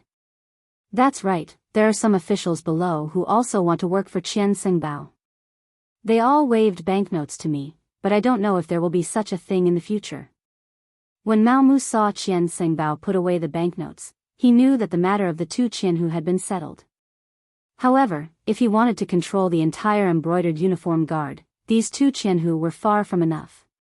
Therefore, for the sake of a long term, he asked tentatively, "There are still people who want to buy officials?" At this moment, Qian Sengbao's face also turned red. He suddenly realized that this was a good way to accumulate wealth. He thought that he was smart, but he was actually so stupid. He did not know that the embroidered uniform guard had such a big profit. It seemed that he was still a little short-sighted. In the past, when he saw that the emperor would let the embroidered uniform guard do something difficult, he thought that it was a hot potato. Now, it seemed that he was wrong. That's right. Not only do they want to buy Qianhu, if possible, they are also willing to pay money to buy the position of town supervisor, or even the position of advisor and advisor. You see. As Mao Mu spoke, he carefully observed the changes in Qian Sengbao's expression. "Do they have that much silver?" Qian Sengbao asked with even more surprise. "Yes, this servant has asked. If Duke Qian agrees, a town supervisor will be 20,000 taels of silver, an advisor will be 50,000 taels of silver, and an advisor will be 100,000 taels of silver. Of course, a commander will be a little higher, 500,000 taels of silver." Mao Mu was still talking, but when Qian Sengbao heard 500,000 taels of silver, his eyes were already wide open. One had to know that after being the head eunuch for so many years, he had only saved 200,000 to 300,000 taels of silver. There was nothing he could do about it. With his position, there were too many people looking at him. If he wanted them to listen to him, he would have to give them some benefits. In the past year, just the benefits he gave to the servants were already a huge expense. In a year, he would only get 20,000 to 30,000 taels of silver. Sometimes, when the emperor had some festive occasion, he would even have to send gifts. Once he received tens of thousands of taels of silver, after working hard for a year, he would spend all the gifts in one go. Now, Mao Mu had found a way for him to make money. He did a rough calculation. If he sold all these positions, he would probably get close to 1,000,000 taels of silver. This was something he never dared to think about. Just as Qian Sengbao was calculating in his heart, Mao Mu spoke again, "Duke Qian, this servant has thought about it. We can repeatedly earn this money. For example, whoever buys an advisor position will have to pay 100,000 taels of silver. After taking the position, they will have to pay 10,000 taels of silver every month. For example, the advisor position is 50,000 taels of silver, so they have to pay 5,000 taels of silver every month.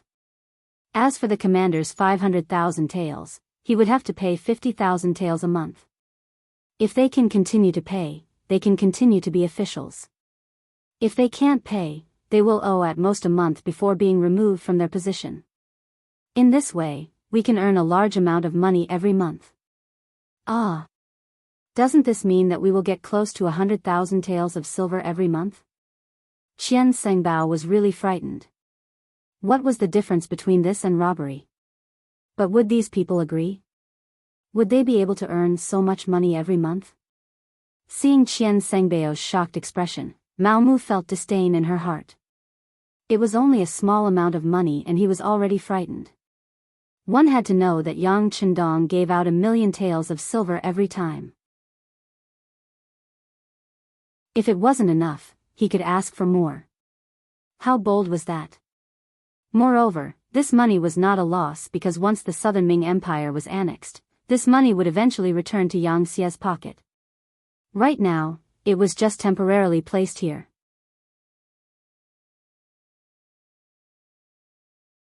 Chapter 1663.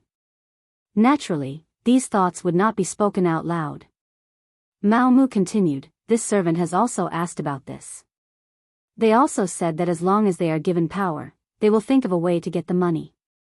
For example, there are so many corrupt officials in our court, and so many people who do business with Yang Xie in private. Those are all very profitable businesses.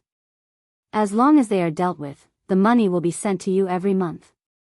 There won't be any problems.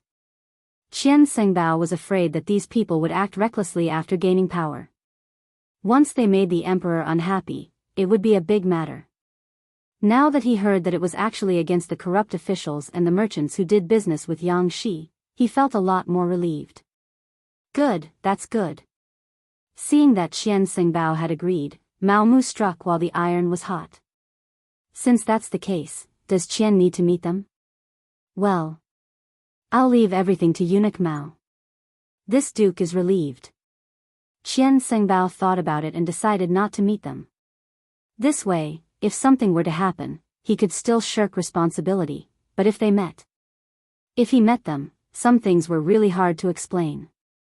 This was also what Mao Mu wanted. Since that's the case, this servant will wait. I'm sure that after receiving the money, these people will thank Qian Sengbao.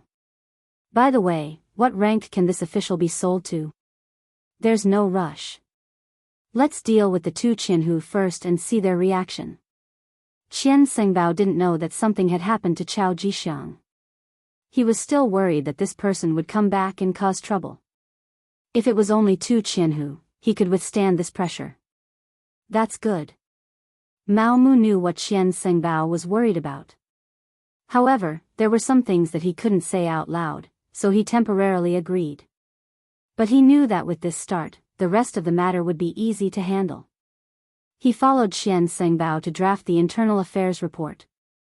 For example, Qian Sengbao could basically appoint officials. This was one of his powers as the head eunuch. After receiving the internal affairs report written by Qian Sengbao, Mao Mu left the palace and went to the embroidered uniform guard factory. Shen Nantang and the others first took the silver back home to comfort their families.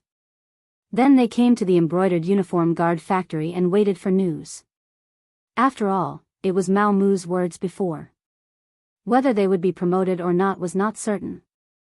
If this chief eunuch who served the empress was all talk and no action, then they would have to suffer. It was no wonder that everyone had such thoughts.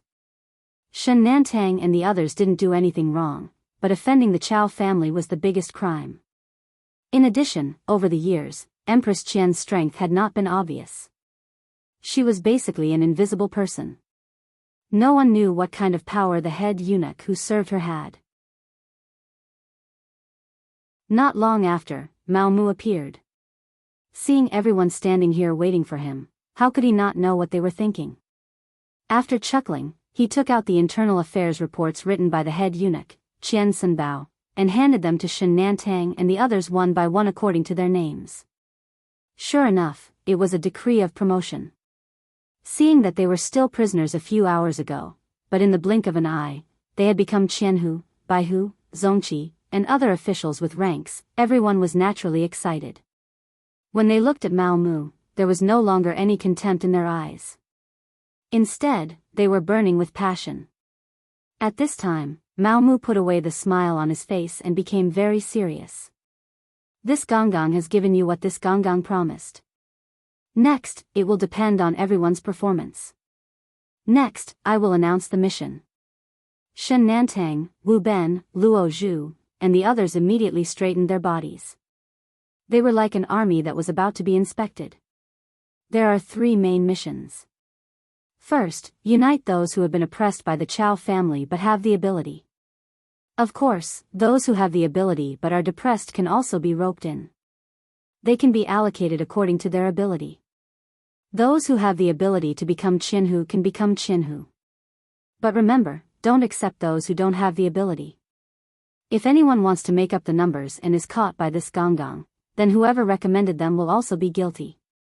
They will also be abandoned by this gonggang. Do you understand? This was something he had learned from Yang Chendong. Although Mao Mu had not done much work, the intelligence team that contacted him would often inform him of Yang Xie's actions and methods. From Mao Mu's point of view, the recommendation was the right thing to do. In this way, it could prevent the incompetent from being promoted to the position to the greatest extent. It was unlike the Great Ming Dynasty, where as long as one had connections and even gave money, one could become an official. Even if there was a problem in the future, it would be a scam to just say that they had made a mistake. Reporting to Gonggang Mao, we understand. Shen Nantang and the others immediately replied loudly. As people who had been oppressed, they had many brothers around them. Previously, they were worried that their strength was too limited. Now that they could expand their team, things would be easier. After finishing the first mission, Mao Mu began to talk about the second. The second mission is to keep an eye on the Chao family and find evidence that they are criminals. When the time is right, strike hard. Only then will you be able to truly stand out. In fact, there was no need for Mao Mu to say this. Shen Nantang and the others would do it. After all, they had suffered so much because of the other party. Now that they had a chance to make up for it, how could they be polite? Struggles had always been like this. It was either you die or I live. History had also proven that soft-hearted people could not achieve great things. Alright, let's talk about the third mission. In summary, there is only one word: obedience. Mao Mu's voice unconsciously became louder as he continued, what I want is obedience. As long as it is an order from me, you must unconditionally carry it out. On the contrary, as for other people's orders, you must not oppose them. The specific matters are up to you. This eunuch also wants to say that Jianghu is not the end of your career. As long as you have outstanding ability and make outstanding contributions, you can be promoted to the position of town protector, commander Qianshi, comrade, or even commander. After saying this, Shen Nantang and the others' eyes immediately widened. Commander. Although it was only a third-rank official position, the real power it held was something that even second-rank officials could not compare to. In the past, a fourth-rank official was an existence that they admired for life. They did not expect that they would have the opportunity to sit in that position. There was nothing to say. Next, they would strive for this goal until the end. As for the obedience that Mao Mu mentioned, no one had any resistance. Although the establishment of the embroidered uniform guard was more to serve the imperial power, in the end, they still had to obey someone. Mao Mu had freed them from the abyss of suffering and was one of the chief eunuchs of the palace. So if they obeyed Mao Mu, wouldn't that be the same as obeying the imperial power? As for what Mao Mu said, if there were other people's orders, no one should oppose them. That was just doing a superficial job of respect. The embroidered uniform guard was very good at this. So there was no need to teach them. Everyone knew what to do. After the 3 orders were announced, everyone began to get busy. Recruiting people and finding evidence was the focus of their work now. As for the powerful Chao family of the embroidered uniform guard, although everyone was still a little afraid in their hearts, when they thought about it, would they be fine if they did not become enemies with them? Since there would be a battle sooner or later, there was no need to be polite. Let's see whose methods were stronger. As long as Mao Mu could block Chao Jixiang's sharpness after his return, they had nothing to be afraid of. After all, these people were all capable people. Shen Nantang and the others could not take Chao Jixiang seriously because their status was not high enough to reach that level. But there were people who took Chao Jixiang seriously, such as his younger brother Chao Zheng and the others. Chao Zheng and the others were very opposed to Mao Mu coming to the embroidered uniform guard to take up the position of deputy factory director. This was because there was no permanent position in the embroidered uniform guard. On the contrary, such a position would be added in some special times. However, that was usually when the old and new factory directors took over. The problem was that Chao Jixiang had not lost power. Didn't he frequently enter the palace to see the emperor a while ago? They did not understand why there was a deputy factory director. Of course, if it was only a deputy factory director, everyone would not be that surprised. They would worship him like a bodhisattva. Even if they were in a bad mood, they could ignore him. They were from the Chao family. As long as Chao Jixiang's banner did not fall, what did they have to be afraid of? In the end, it was very likely that this deputy factory director would only have a name and no power. So much so that they could not even order an ordinary embroidered uniform guard around. At that time, they would probably go back with their tails between their legs. However, it seemed that Mao Mu did not think that way. He actually pulled Wu Ben, who was about to die, to be his trusted aide. Then, he went to the discipline prison and ransomed several capable criminals in a row. This made it difficult for people to see through him. The embroidered uniform guard had its own rules. Those who did not commit any major crimes could be ransomed after paying the ransom. This was originally set by Chao Jixiang. This was also a method to amass wealth. With so many brothers following them, they had to eat, and that required money. No one had any doubts about this. Mao Mu did things according to the rules and did not rely on his official status to suppress people. No one questioned anything. However, the problem was that before they could react, two Qianhu positions were set. They were not from the Chao family, but Shen Nantang and Wu Ben, who had been dealt with by the Chao family. Chao Zheng and the others could not stand this. This clearly meant that they wanted to seize power, right? If people who were not from the Chao family could also become Qianhu, then the blow to the Chao family could be imagined. What was even worse was that after this incident, whether or not the embroidered uniform guards would listen to the Chao family's words would be a question mark. It was impossible for Chao Zheng and the others not to panic after such a thing happened. However, there was nothing they could do. Even though they were all commanders, comrades, or administrators, in reality, they didn't have much power. They all took orders from Chao Jixiang alone. They also did not have any channels to speak to the higher-ups.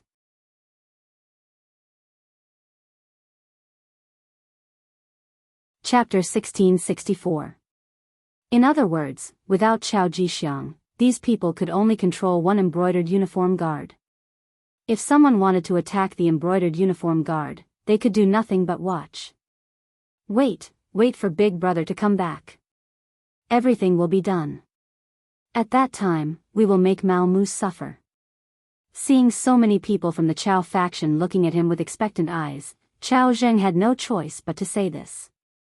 That's the only way. Everyone could only nod in agreement. Over the years, Chao Jixiang still had some tricks up his sleeve. At least these people were convinced by him. However, they did not know that Chao Jixiang would not be able to come back. In the Southern Ming imperial court, the first person to know about Chao Jixiang's accident was Emperor Zhu Qizhen.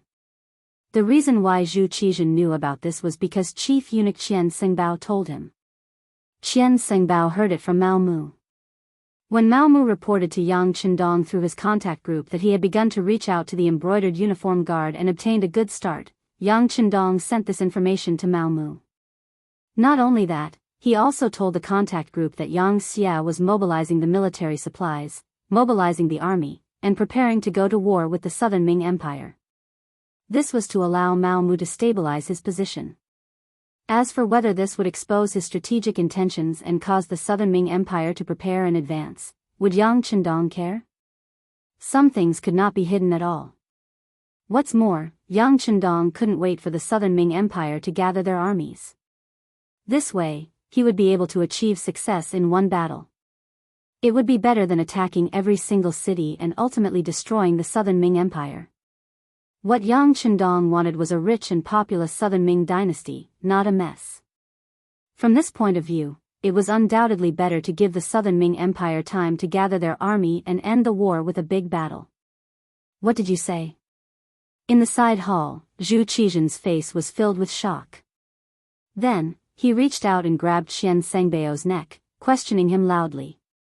Seeing Zhu Qizhen's eyes that seemed to be able to devour people, Qian Sengbao was truly frightened. But when he thought about how he was the first to receive this information, it was equivalent to making a great contribution. He was no longer afraid and repeated, "Your Majesty, the embroidered uniform guard has sent news that eunuch Chao's matter has been exposed and has fallen into the hands of Bugnam of Gojoseon. Bugnam of Gojoseon obtained the imperial edict from Chao Jixiang's hands for Yang Shunming. Then, he used the excuse that the South Ming Empire wanted to attack him and prepared to attack the South Ming Empire. Right now, Qiqian City is transferring troops and supplies to Guangxi to accumulate strength." Zhu Qizhen's footsteps involuntarily took a few steps back when his hand loosened. He staggered and almost fell to the ground. Fortunately, Qian Sengbao reacted quickly and supported him. At this moment, Zhu Qizhen's mind was a mess. From Qian Sengbao's report, something really did happen to Chao Jixiang. Otherwise, Qian Sengbao wouldn't have said anything about the imperial edict. This was top secret. This Chao Jixiang was truly stupid. Didn't he say it before? If things didn't go well, he had to bring the imperial edict back safely. If not, he had to burn it. How could he let it fall into the hands of Yang Chendong? Now, with the imperial edict establishing Bugnam of Gojoseon in his hands, Yang Chendong had a righteous cause in his hands. He had a legitimate reason to make a move against the South Ming Empire. This was truly lifting a rock and smashing it on his own feet. Your Majesty, are you all right?" Qian Sengbao, who was afraid that Zhu Qizhen's anger would harm his body, hurriedly asked carefully after a while. Qian Sengbao's call brought Zhu Qizhen back to his senses. Then, he rejoiced. Fortunately, he knew everything in advance. This way, he could immediately make some preparations. Thinking of this, he couldn't help but look at Qian Sengbao with a gratified expression and said, "Great companion, you did well in this matter. The embroidered uniform guard is also very capable. Now that something has happened to Chao Jixiang, have you thought of a successor?" Previously, when Mao Mu reported this matter to Qian Sengbao, he was truly shocked. Firstly, he was shocked that Chao Jixiang would be captured by Bugnam of Gojoseon. Of course, he was secretly happy in his heart. This meant that he had one less powerful opponent. Secondly, he was shocked that this news was actually known by Mao Mu so quickly. Could it be that the embroidered uniform guard really had such strength? But why didn't he see them as capable before? Seeing Qian Sengbao's puzzled expression, Mao Mu had already prepared an explanation and said, "Duke Qian, actually, there are still many capable people in the disarming uniform guard. It's just that because Chao Jixiang eliminated dissidents and only knew how to make money, he was suppressed. Now that these people have obtained Duke Qian's support and have a certain amount of power, they naturally have to do their best. It's not a big deal to find out some things." Because of Chao Jixiang, Qian Sengbao didn't know much about the embroidered uniform guard's work. Thus, he didn't have any doubts after hearing everything from Mao Mu. Then, he patted Mao Mu's shoulder and said, "Not bad, you did well in this matter. Since something has happened to Duke Chao, then you can be promoted to the position of Vice Duke." "Many thanks, Duke Qian." Mao Mu was waiting for these words. Immediately, a banknote worth 220,000 was delivered to Qian Sengbao. Looking at the number on the banknote, Qian Sengbao's heart skipped a beat. Then, he put it away and patted his chest, saying that he would take care of this matter. In fact, even if Mao Mu didn't give him the banknote, he most likely wouldn't be able to run away from the position of Vice Duke. After all, Qian Sengbao was already the head eunuch. If he became the embroidered uniform guard's Vice Duke, then his power would be too great. Even the emperor would be afraid of him. Even if he couldn't take the position, he couldn't let others take advantage of it. It had to be known that other than Chao Jixiang, there was still the imperial horse eunuch, Kai Zhong, keeping an eye on him. Compared to the ambitious Kai Zhong, the obedient Mao Mu who knew how to be filial to him was more suitable. How could Mao Mu not understand this logic? However, he still gave the banknote. It was for the sake of making Qian Xingbao put more effort into recommending him. Using 200,000 taels of silver to settle the matter and obtain the position of Vice Duke of the Embroidered Uniform Guard was definitely not a loss. When the emperor asked, Qian Xingbao, who was already prepared, immediately said, "Your Majesty, have you forgotten? Didn't Duke Mao Mu, who served the Empress, become the Vice Duke of the Embroidered Uniform Guard? It must be said that he is quite capable. In such a short time, he has already managed the Embroidered Uniform Guard in an orderly manner. For example, this information was provided by him. Oh. He actually has this kind of ability. It seems that we have overlooked the talented person by our side. Since that's the case, Mao Mu is capable and loyal enough. Furthermore, he has the recommendation of the Vice Duke.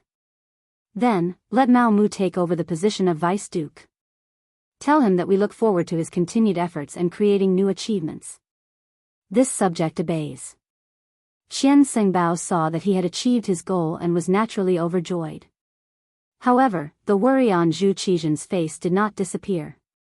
He continued, "How about this? Pass down our decree and announce to the world that the previous Vice Duke of the Embroidered Uniform Guard, Chao Jixiang, stole our imperial edict and secretly stamped the imperial seal. The Southern Ming Imperial Court will not recognize his actions, and neither will we." Zhu Qizhen acted shamelessly. Although smart people could clearly see what was going on, would a eunuch, even if he had some power, really dare to secretly write an imperial edict and stamp it with the imperial seal? However, seeing through was one thing. If Zhu Qizhen did not recognize it, at least he could salvage some of the influence. Mao Mu thus became the Vice Duke of the Embroidered Uniform Guard. Shen Nantang, Wu Ben, and the others were naturally overjoyed. Chao Zheng and the others' expressions were very ugly. Their backer, Chao Jixiang, had fallen into the hands of Bugnam of Gojoseon. It could be imagined that he would not return in this lifetime. As people of Chao Jixiang's faction, where should they go from here? Chao Zheng was the current commander of the Embroidered Uniform Guard. It seemed that he held great power. However, he was just a dog by Chao Jixiang's side, a chess piece. In the end, he was just an important chess piece. He was not a eunuch. Without an imperial edict, he could not enter the palace, let alone see the emperor. In terms of influence in the palace in front of the emperor, he was naturally far inferior to Mao Mu, who was originally the head of the eunuchs. Now that Mao Mu's position was above his, Chao Zheng was suddenly in a difficult position. He did not know what to do. Bow down to Mao Mu? The people of Chao Jixiang, who had always been proud, were not willing to do so. At least, Chao Zheng believed that he and the others still had the strength to fight. Thinking of the arrangements that his elder brother, Chao Jixiang, had made in the Embroidered Uniform Guard for more than 10 years, he decided to wrestle with Mao Mu. As long as he could control the entire Embroidered Uniform Guard, at that time, he would not have to worry about Mao Mu not coming to talk to him. At that time, he would bow down and raise some conditions. Then, he would be able to regain the initiative. Chao Zheng told his thoughts to the other people of Chao Jixiang and received everyone's support. They were all grasshoppers on the same rope. At this moment, no one could escape. They could only try their best. However, they had imagined themselves to be too powerful, and they had underestimated Mao Mu too much. Without power, without an official position, and without a strong economic foundation like Mao Mu, the result of the struggle was inevitable. In particular, after the Embroidered Uniform Guard learned that Chao Jixiang had been captured by Bugnam of Gojoseon, the people who had been suppressed immediately began to have ideas. At this time, Shen Nantang, Wu Ben, and the others began to recruit people. They gave money and official positions. It was easy to imagine who would be willing to work for the Chao Jixiang faction. Not long after, not only did the people who had been suppressed stand on Shen Nantang's side, the neutral people also stood on Shen Nantang's side. Even some of the unimportant people in the Chao Jixiang faction began to have ideas and came to seek refuge. Moreover, they were not empty-handed. They had all sorts of evidence of corruption in the Chao Jixiang faction. Everyone kicks a man who is down. After nearly a month, the embroidered uniform guard began a bloody purge. Anyone who was a member of the Chao Jixiang faction or was related to the Chao Jixiang faction in the end became the target of the purge. Mao Mu was beginning to prepare for Yang Xie's entry in advance. He wanted to give Yang Xie a team that could fight, not a person who only held a position and did not do anything.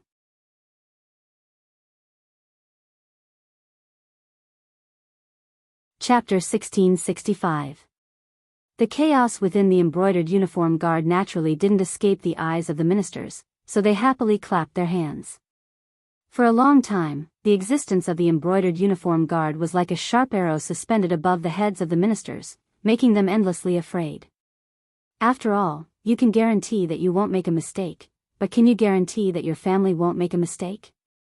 If the embroidered uniform guard wanted to deal with you, they could always find your weakness. If it was light, they could blackmail you. If it was heavy, they could send you to the imperial prison. Who knew how many officials had fallen into their hands because of this? High and mighty officials had become prisoners. Now, the embroidered uniform guard was in chaos. They could relax and not be so afraid. Because of this, during this period of time, many ministers had reported the benefits of the embroidered uniform guard. They wanted to use their own advocacy to make the embroidered uniform guard last longer.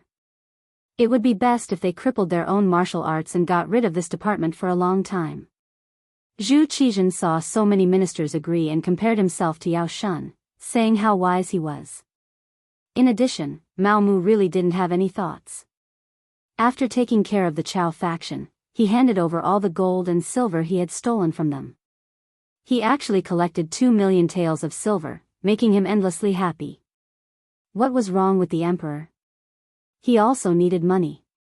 As long as he had money, his subordinates would be willing to work for him. Only then would he be able to achieve fair rewards and punishments. It could be said that a rich emperor's back was strong and could do anything he wanted. As for a poor emperor, it was just a thought. Now that Zhu Qizhen had money, he began to mobilize his troops and prepare provisions and military equipment. He wanted to have a showdown with Yang Shi. At this time, Qian Xingbao reported that the embroidered uniform guard's director, Mao Mu, wanted to see him. He said that he had something important to report to the emperor. At this time, after Mao Mu unified the embroidered uniform guard, he began to bare his fangs. He slowly went past Qian Xingbao to report to Zhu Qizhen.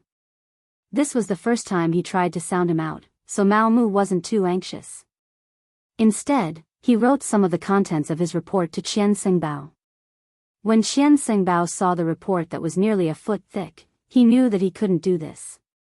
He could report according to the text, but once it involved specific matters, if the emperor asked a detailed question, he couldn't answer. Thus, he took the initiative to ask Mao Mu to personally report to him. Faced with Qian Xingbao's request, Mao Mu naturally rejected it. He even said that he was Qian Xingbao's subordinate, so how could he report to the emperor without his permission? This was impossible. Mao Mu's attitude made Qian Xingbao very satisfied, and he immediately confirmed what he wanted to report. This led to today's events. The recent work of the embroidered uniform guards had been very effective. Not only did they win the reputation of the officials, but they also earned money. Zhu Qizhen had long wanted to call Mao Mu to encourage them. However, his great companion, Qian Xingbao, said that Mao Mu was very busy, so he gave up the idea. Now that the other party had come knocking on his door, of course he had to meet him. In the Qingjing Hall, Mao Mu saw Zhu Qizhen sitting high on the dragon throne. He also saw Qian Xingbao standing to the side with a smile on his face. For some reason, he always had a feeling that behind that smile was a hidden killing intent, as if he did not perform well, the other party would come to settle the score with him. Mao Mu knew his own strength very well. Although he had taken control of the embroidered uniform guards, he had been silent for too long. If he wanted to fight Qian Xingbao head-on, his strength was still not enough. Now that he still needed to rely on the other party, he naturally knew what to do next. First, he respectfully knelt on the ground and kowtowed, shouting "Long live." After Zhu Qizhen asked him to stand up, he stood up and gave a detailed report on the performance of the ministers. Especially those officials who went to Yangxia, their actions were reported by Mao Mu in detail. At first, Zhu Qizhen still had a smile on his face. He could feel that Mao Mu's work was very detailed, which made him very happy. He was excited that he had found another talent. However, as Mao Mu reported more and more, he began to lose his cool. Especially after hearing so many officials talk about how powerful Yang Xia was and how he could not defeat them, his face turned black. He knew that Yang Xia would not be so kind as to let the officials go to Tsuxian City for free. However, when he considered that Yang Xia was indeed powerful, there were many things that could be learned. In addition, his arrogance caused trouble. In Zhu Qizhen's heart, Yingtian Prefecture used to be the capital of the Great Ming Dynasty. Later on, it became the capital. The prosperity here was not something that a deserted island could catch up to in a short time. He wanted to see Yang Qindong make a fool of himself and let everyone see the difference between the two sides. In order to calm the hearts of the officials, he agreed to send the observation team. However, ever since the Crown Prince's junior tutor, Minister of War Kuang Yi, was chased back early and heard about what happened in Yangxia, he felt that things were going to go south. He hurriedly gave an edict to end the observation team early. He thought that since the time was too short, it should not be a big problem. During this period of time, he was preparing for war and did not care so much about it. Now that he heard Mao Mu's report, he knew that the attitude of the officials under him had changed greatly. Following Mao Mu's report, these officials actually compared Crimson City to a heaven-like existence, and even exaggerated the strength of the Yang faction. There were even people who were pessimistic and said that if the Southern Ming Empire fought with the Yang faction, they would definitely lose. This was disrupting the morale of the army. Even if these people were killed, it would not be enough to vent his anger. Zhu Qizhen was angry. Investigate. If there are any unfavorable words, investigate them thoroughly. As you command. Mao Mu hurriedly replied. However, he did not leave immediately. Instead, he raised his head and gave Qian Sengbao a meaningful look. After Qian Sengbao received the signal, he hurriedly bowed and said respectfully, "Your Majesty, I'm afraid that just investigating is useless. Some people will not shed tears until they see the coffin. If we allow them to develop, I'm afraid that before the army even leaves, the morale of the army will already be broken. How can we win then? As the saying goes, special times call for special measures." Yes, Dehu is right. Right now, the Southern Ming Dynasty is facing a matter of life and death. We cannot be soft-hearted. If we investigate them, we will lock them up and deal with them. However, you must remember that we must have evidence. We cannot catch the wrong person. Zhu Qizhen said as if he had just realized something. This was the result that Mao Mu wanted. After saying, "As you command," he left the side hall. For Qian Sengbao to stand up at this time, it was naturally the result of discussion. In Mao Mu's words, this was a good opportunity to accumulate wealth. Those officials were all rich people. As long as they caught them, they would not have to worry about not having enough money to ransom them. In short, this time, they had to make the officials bow their heads to the eunuchs. Qian Sengbao was 100% in favor of Mao Mu's suggestion. Ever since the defeat of the Tumu castle because of Wang Zhen, the eunuchs had always been the target of the officials. If Zhu Qizhen did not like the eunuchs, they would have no way to survive if it was an emperor. As the chief eunuch, Qian Sengbao had always been careful. He was afraid that if he did something wrong, it would cause the officials to impeach him. Now that he finally had a chance to fight back, he would definitely seize the opportunity. Thus, the officials were originally clapping and cheering as they watched the embroidered uniform guards fall into chaos. However, they could not be happy because after the embroidered uniform guards had a unified leader, they began to target them. On the day that Mao Mu left the Qingjing Hall, 4 officials had their homes searched by the embroidered uniform guards. Among them, 1 was a 4th-rank official and 3 were 5th-rank officials. Although their ranks were a little low, it was already a clear signal. Soon, news spread from the palace. This was the start of the operation after Mao Mu, the new embroidered uniform guards, reported to the emperor. However, it was also said that Mao Mu only said that he wanted to investigate. It was Qian Sengbao who suggested to arrest the eunuchs. He also said that special times called for special measures.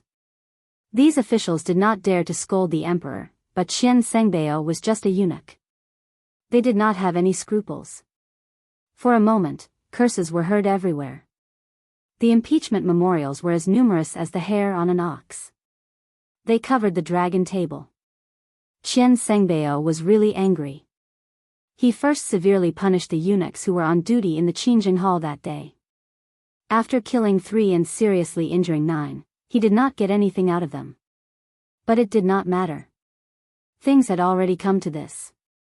Qian Sengbao was determined to go all the way and teach these officials a lesson. He immediately sent someone to inform Mao Mu to increase the intensity. In short, he wanted the civil officials to bow their heads to him, the chief eunuch. Otherwise, the arrest would not stop. The Minister of Revenue's residence. Wang Shang was riding a bicycle in the courtyard with an unhappy expression. Her small face was scrunched up. Anyone who saw her would know that she was unhappy.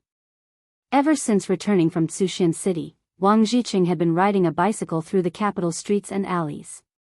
He did not know how many people looked at him, but he also did not know how many envious gazes he received. After all, Wang Zhiqing was still a child. His desire to show off was at its peak. Thus, he rode the bicycle even faster. In addition, the children of the other officials had also bought 4 bicycles. They traveled with 5 bicycles, which attracted a lot of attention. As the younger sister, Wang Shang was naturally unhappy. She also had a share of the money used to buy the bicycles. Moreover, she had borrowed quite a bit from her sisters. Why should her brother take all the fruits of victory for himself? She acted coquettishly and persuaded Wang Zhiqing in every possible way.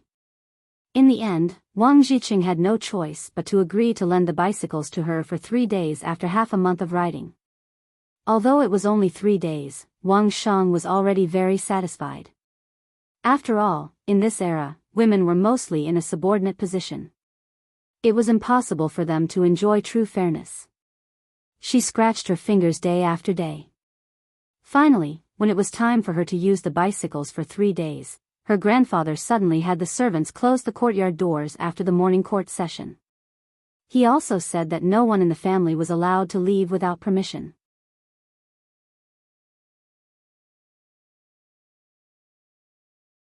Chapter 1666. Wang Shang couldn't accept this. She had already asked her friends to ride the bike together and she wanted to show off like an older brother. How could she be happy when her plans were disrupted?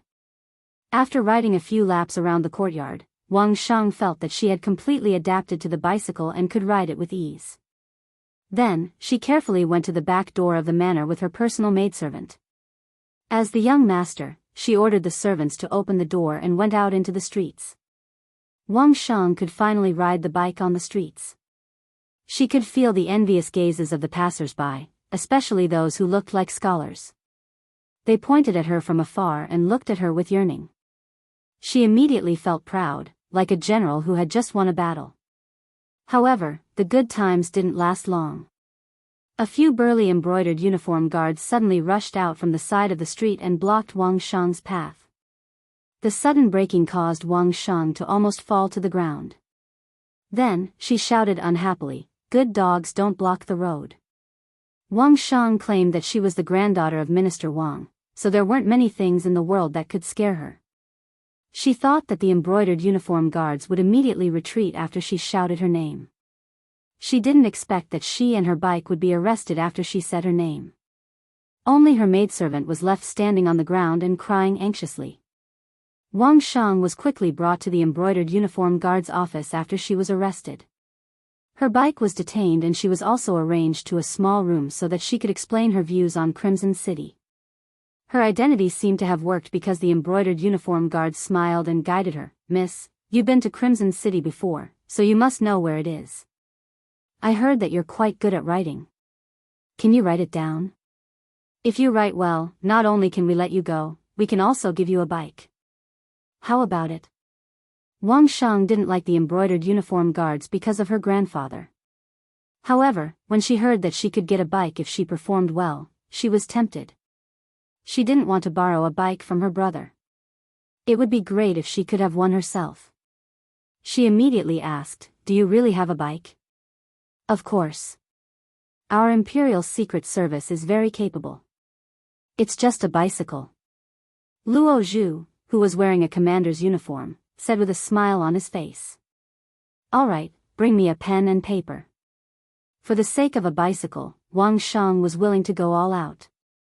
As for what would happen if these embroidered uniform guards lied to him afterwards, wasn't that simple? He could just complain to his grandfather. He didn't believe that they weren't afraid of the Minister of Revenue. Wang Shang was indeed from a scholarly family. It didn't take him long to write an essay. Although it wasn't particularly beautiful, the sentences were smooth. Especially when he described the beauty of Crimson Castle, his strokes were divine. The description was quite good. Wang Shang also played a little trick. As if she was afraid that the other party would not think highly of her essay, she even added some sentences about her grandfather, Wang Zhua, in her essay. Her intention was very simple. She wanted to tell the other party about her identity and not to look down on others. If there were any benefits, they had to share it with her. Satisfied, Luo Zhu left. He told Wang Shang that he still needed to report to the higher-ups to see if the essay was up to standard. Then, they would consider rewarding him with a bicycle. Wang Shang was so happy that she urged him to hurry up. With this essay in hand, Luo Zhu went to find Shen Nantang, who had become a commander of the Imperial Secret Service. After the Chao family was expelled from the Imperial Secret Service, the people who had followed Mao Mu from the beginning were promoted. For example, Luo Zhu was promoted to a 4th-rank commander, and Shen Nantang was promoted to a 3rd-rank commander.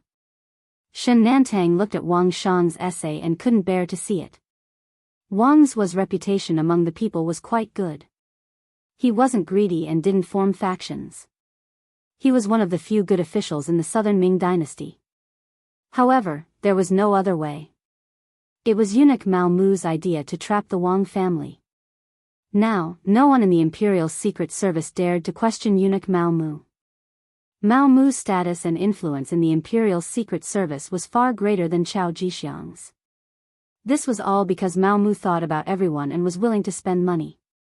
What he meant was that unless he gave the order, the Imperial Secret Service wasn't allowed to accept bribes. It was precisely because of this that the Imperial Secret Service was holding their chests high. This was because they didn't ask for help and didn't have anything that could be used against them. Of course, they had also paid a lot of money for Fu Mao Mu. In addition to not deducting a single cent from the wages of the Imperial Secret Service, he would also give everyone a monthly allowance based on their contributions. Last month, those who performed well received 120 taels. For the Imperial Secret Service, this wasn't just enough to feed their families. It was already a source of income. Since it was eunuch Mao Mu's order, Shen Nantang naturally had to follow it. Not to mention, the position of commander was there for everyone to see. Between him and Wu Ben, whoever performed well would be given that position. At this moment, he couldn't afford to make any mistakes. Bring those essays over. I'll give them to eunuch Mao. With a sigh, Shen Nantang finally bowed his head to reality. There was nothing he could do. This was the sorrow of a small figure. He didn't do things according to his own will. Very quickly, the essays were delivered to Mao Mu.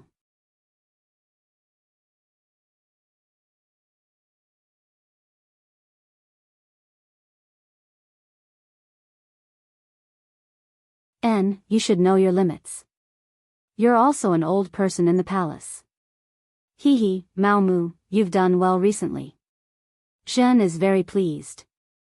After Zhu Qizhen vented his anger, he looked at Mao Mu with admiration in his eyes. This person was able to do things so beautifully in such a short period of time and obtain information that could be used against those officials. His methods were truly outstanding. Why didn't he realize that this person was a talent before? Mao Mu knelt on the ground gratefully and quickly kowtowed. This is all because of your Majesty and Empress teachings. This servant should do his duty. Alright, you can rise. You're really good. In the future, you can call yourself a subject in front of Zhen. There's no need to call yourself a servant. Zhu Qizhen laughed and gave Mao Mu another privilege. Don't look at this simple title. In the entire group of eunuchs, only 3 people could call themselves subjects. They were Qian Sengbao, Kai Zhong, and the captured Chao Jixiang.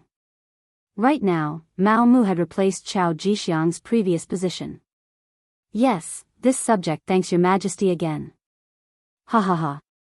Looking at the kneeling Mao Mu, Zhu Qizhen stroked his beard and laughed in satisfaction. After leaving the palace and receiving the imperial decree, Mao Mu was in high spirits. No one knew better than him that the people who were captured this time were all capable officials of the Southern Ming Empire.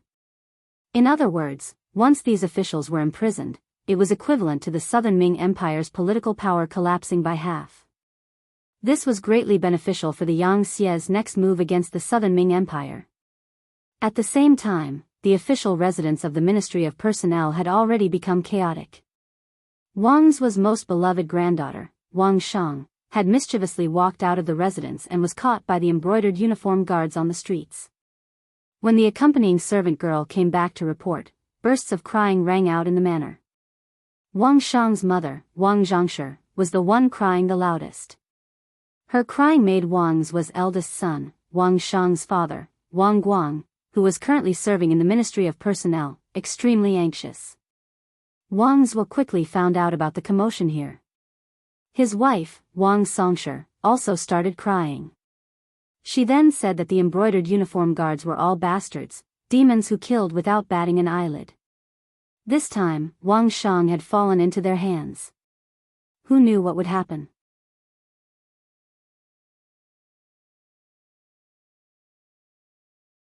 Chapter 1667. Compared to the woman who only knew how to cry, Wang's woe was clearly much calmer. If it were in the past, he would definitely be very nervous when the embroidered uniform guard captured his family. He knew that the embroidered uniform guard was best at listing crimes. When they wanted to deal with a person, they would often use all kinds of methods. Even if there was no crime, they would put the blame on the person, causing many unjust and wrong cases. This was also the reason why the officials disliked and hated the embroidered uniform guard. However, now that the embroidered uniform guard had undergone an internal reorganization, the new chief Mao Mu was a good old man. He smiled at everyone he saw.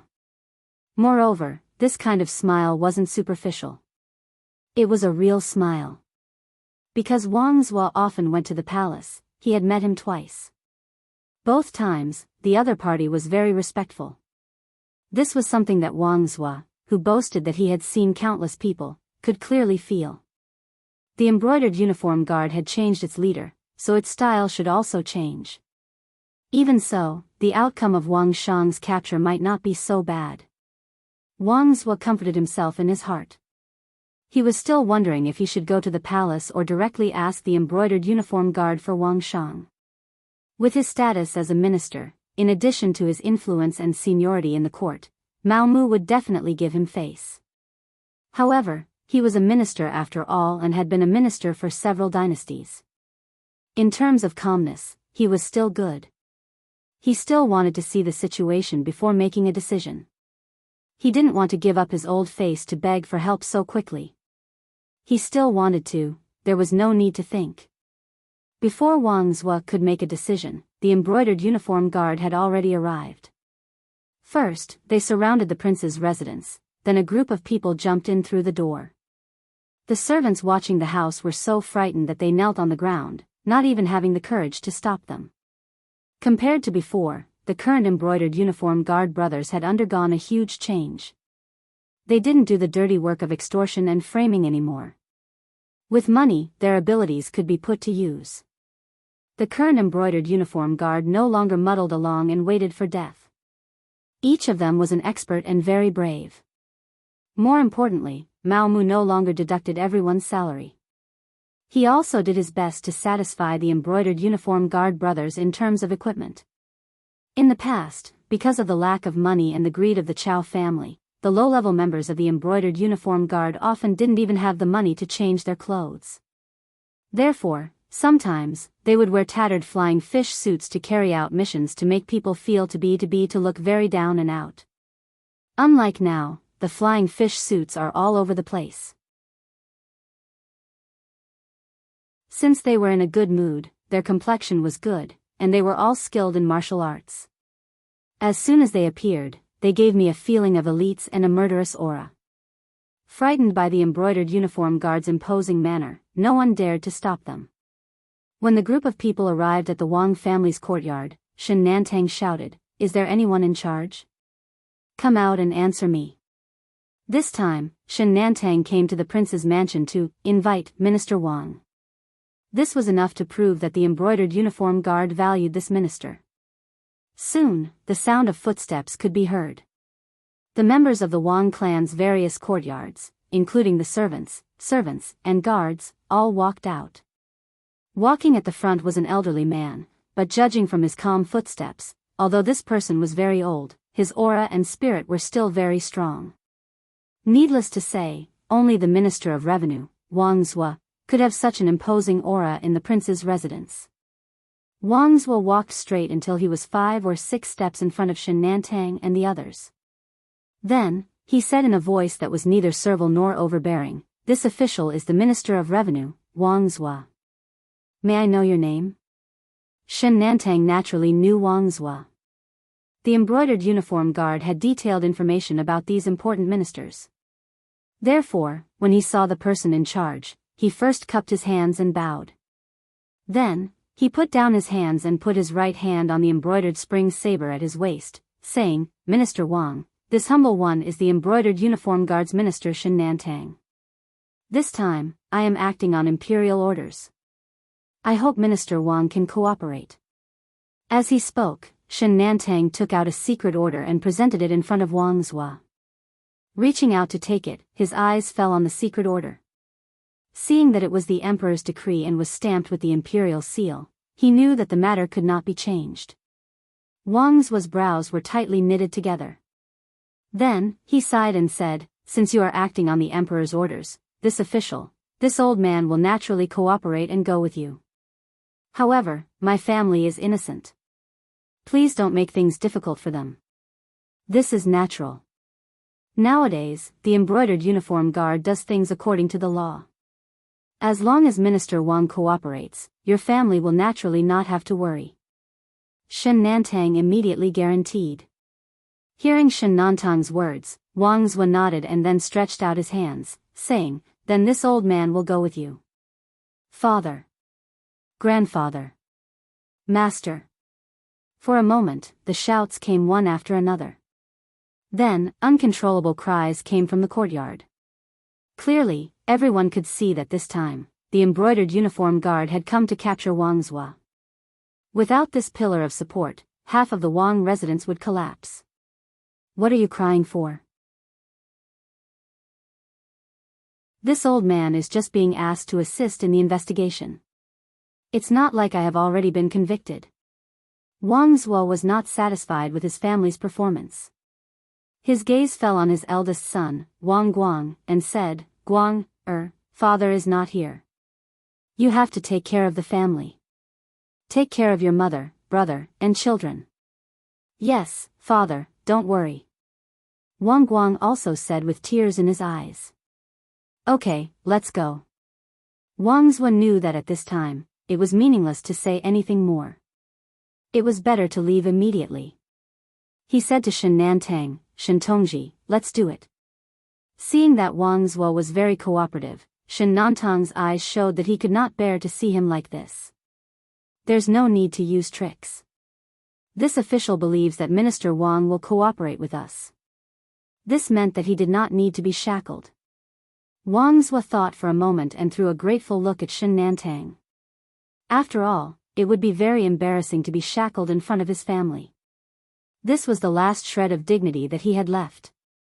Wang Zhua left. The group of embroidered uniform guards did as Shen Nantang said. They did not make things difficult for the people of the Wang residence. They did not even leave people to keep an eye on them. The people of the Wang residence were free to enter and leave. If Wang's Wa had not been taken away, perhaps everyone would have thought that it was just a dream. After Wang's Wa left, the eldest son, Wang Guang, sent people to take good care of his mother, Wang Songshi. He also arranged for the guards and parents to guard the courtyard. Then, he hurriedly left the residence with people. He wanted to move around and find the officials that were on good terms with his father, as well as other ministers, to see if there was any way to save the situation. However, Wang Guang was destined to be disappointed. Because on this day, not only was his father taken away by the embroidered uniform guards, many important officials in the court were also taken away. Among them were the Minister of Appointments Chen Sun, the Minister of Rights Xia Chong, the Minister of Justice Xiao Xian, and so on. For a moment, the capital was in chaos. The officials were also in danger. They constantly sent people to find out what had happened and whether the embroidered uniform guards would continue to take people away. In the palace, Mao Mu became the most popular person. Anyone who had some connections with him would send people to inquire about the situation. As for himself, he was drinking tea with someone in a small courtyard in the palace. Across from Mao Mu sat a eunuch wearing an official's robe. His dark eyes had already swept over Mao Mu countless times. Mao Mu hated this kind of unrestrained gaze. However, he knew that now was not the time to fall out with the eunuch. At the very least, the opportunity was not ripe yet. Across from him sat one of the three great eunuchs of the southern Ming dynasty, Kai Zhong, who controlled the Imperial Horse Directorate. At the same time, he was also one of the eunuchs in charge of writing. He was the kind of person who could be summoned by the emperor at any time and had the opportunity to serve him at any time. It was precisely because of Kai Zhong's relationship that he could reach the heavenly court that Mao Mu was very polite to him. He even had to bow to him as a junior. After all, in terms of age and experience, Kai Zhong was indeed much stronger than him. Only a chief eunuch like Qian Sengbao would not be at a disadvantage when facing him. Good tea. Mao Mu quietly flattered him, breaking the somewhat awkward atmosphere. Drink more of this good tea. When we leave in a moment, I will send someone to deliver some to you, Sir Mao. Kai Zhong smiled. However, when others saw this smile, they couldn't help but feel a wave of goosebumps. Many thanks, Sir Kai. However, I don't know if Sir Kai has summoned Mao Mu for something. Mao Mu didn't want to believe that Kai Zhong would be so kind as to invite him to drink tea. He definitely had something to say. At the very least, he really couldn't figure out what it was. AI, how could I dare to order you? Sir Mao is currently the emperor's favorite. I can't wait to curry favor with you. How could I dare to order you? Sir Kai is too kind. This humble one is truly unable to accept it. Mao Mu smiled and returned Kai Zhong's gaze with a soft glare.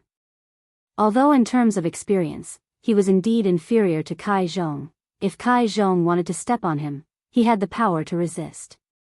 With Empress Qian's approval and trust, in addition to the power he held in the embroidered uniform guard, Kai Zhong couldn't do whatever he wanted. Kai Zhong naturally understood this point. That was why he called Mao Mu over to discuss this matter and invited him to drink tea. He wasn't like the other eunuchs, who could just directly give him orders. He. Sensing a trace of rejection in Mao Mu's words, Kai Zhong laughed. He could understand Mao Mu's feelings. When he first took over the position, he faced those powerful and experienced old eunuchs, just like today. It was because of this experience that he wouldn't underestimate Mao Mu, much less make an enemy out of him. He clearly understood what it meant to be a newborn calf that wasn't afraid of a tiger. Moreover, there was still Qian Senbao, the head eunuch. It wasn't time for him to compete with Mao Mu. That would only benefit others. He didn't have any intention of exploiting Mao Mu.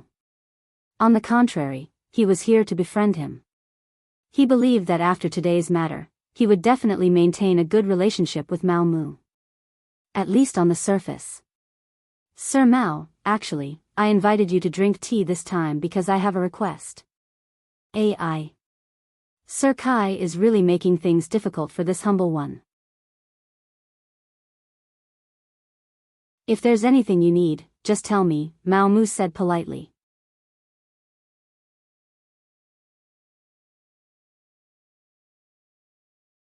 Chapter 1668. Good, straightforward. Since that's the case, I'll be frank. Today, the embroidered uniform guard has used thunderous methods to capture people, and the people they've captured are all officials of the observation mission heading to Crimson City. Right now, the streets are in an uproar, and everyone is in danger. Some officials came to beg me, hoping that Duke Mao would be merciful. However, I don't know if Duke Mao would give me some face.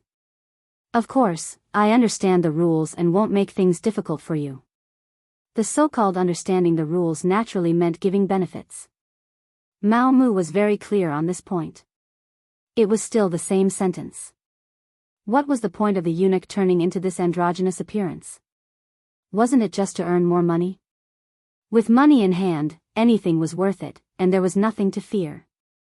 After understanding that the other party had come to beg for mercy, Mao Mu's anxious heart relaxed. He was truly worried that the other party might have found out something.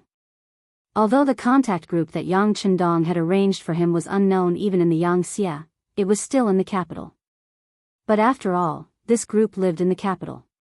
If someone wanted to investigate, no one could guarantee that they wouldn't give themselves away. Especially since he had become more and more high-profile recently, there were probably many people secretly investigating him. Kai Zhong was a veteran eunuch of power, and he was also in charge of the Imperial Horse Directorate. He had the power to mobilize troops and countless capable people under his command. Who knew if he had received some information that could threaten him? Mao Mu had been worried about this. If that was the case, then he would have to fight even if he couldn't. It was just a pity that he couldn't complete the mission that Yang Chendong had given him. Now that he knew that Kai Zhong had a favor to ask of him, he could finally put down his anxious heart, and his expression became much more relaxed. However, this small change fell into Kai Zhong's eyes. Which of the eunuchs with power wasn't worry-free? Which of them wasn't an expert at reading people's expressions? When Mao Mu relaxed, Kai Zhong's gaze locked onto him. However, he didn't immediately ask, but he was certain that Mao Mu had a secret that he couldn't let others know. Mao Mu didn't know any of this. He was still interested in asking who had the face to invite eunuch Kai. I'm sure Duke Mao knows this person as well. He's the current Minister of Works, Wei Luo. He's also a member of the Observer Group. Although he didn't do anything wrong, it's better to be safe than sorry. He still entrusted himself to our family and is willing to pay 20,000 taels of silver to ensure his safety. What does Duke Mao think about this? Kai Zhong chuckled as he hid what he had just discovered in the depths of his heart and spoke with a smile. Upon hearing that he was pleading for Wei Luo, Mao Mu had a plan in his heart. This time, the Southern Ming Empire had indeed put in a lot of effort in sending the observation team to Crimson City. The fact that all 6 ministers were present was enough to prove everything.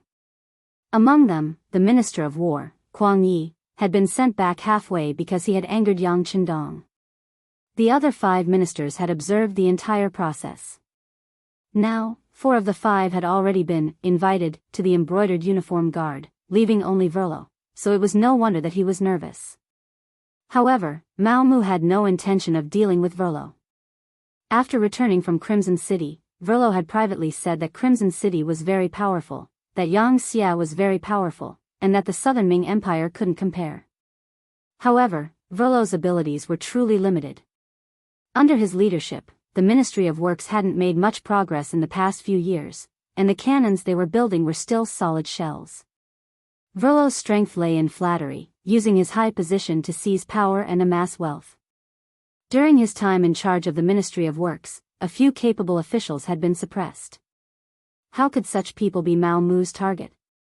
He clearly knew that Yang Chendong's orders were to arrest all capable officials and disrupt the upper echelons of the Southern Ming Empire's political power. Mediocre officials like Verlo naturally wouldn't be affected. On the contrary, such people should have more power. This way, they would be more in line with Yang Xie's interests. Thus, even without Kai Zhong's pleading, Mao Mu wouldn't have made a move against Verlo. He still needed to keep these people to explain to the emperor that not all of the members of the observer group had become disloyal. This was clear proof. Verlo, to be honest, said some things that crossed the line. His name is on the embroidered uniform guard's next arrest list. Although Mao Mu had already decided to let Verlo go and give Kai Zhong face, the process was still important. However, the process was still very important. How to make the other party accept this favor was especially important. Hearing that this was indeed the case, Kai Zhong couldn't help but nod. He didn't know what the emperor thought of the observer group and thought that he wanted to capture them all in one fell swoop. Thus, he naturally didn't doubt Mao Mu's words. Because of this, Kai Zhong's face bloomed into a smile. However, he didn't know how disgusting this smile was in Mao Mu's eyes. I'll have to trouble Duke Mao to put more thought into this matter. I'll remember this favor. Kai Zhong smiled, his eyes revealing an expectant expression. This. Mao Mu first pretended to be in a difficult position. Then, as if he had made a decision, he said, "All right, since even Duke Kai has spoken, I'll do my best." Although he said that he would do his best, since he had spoken, there was nothing that couldn't be done. Immediately, Kai Zhong's smile grew even wider. After discussing business and pocketing the 20,000 taels of silver, Mao Mu left. Seeing his departing figure, Kai Zhong gradually put away the smile on his face. With a snap of his fingers, a sturdy man walked into the small courtyard. Uncle. The man's surname was Kai Gu, and he was Kai Zhong's nephew. After entering the palace, Kai Gu had spent a great deal of effort to find this nephew of his among the common people. Then, he allowed him to live a life of luxury and let him continue the Kai family's bloodline. It could be said that he was Kai Zhong's trusted aide. Keep an eye on this Mao Mu. I keep feeling that there's something about him that no one knows. Thinking of the relaxed expression on Mao Mu's face, Kai Zhong decided to investigate carefully. Perhaps there would be an unexpected surprise. After Mao Mu left Kai Zhong, the corners of his mouth rose into a slight smile. Who did he think he was? Treating him to a cup of tea and taking out 20,000 taels of silver could solve the problem of a minister? Mao Mu was even certain that the Ministry of Works Minister Wei Luo had taken out more than 20,000 taels of silver. It was just that Kai Zhong had embezzled some of it. This was even better. He could kill two birds with one stone. He thought about how to deal with Kai Zhong. He had a feeling that the other party's smile was sinister and vicious, like a poisonous snake that would bite in the dark. If he wasn't careful, he could be poisoned to death. The existence of such a person was definitely a hidden danger to his plan. If possible, he had to get rid of him first. Thinking this, Mao Mu returned to the Empress Palace.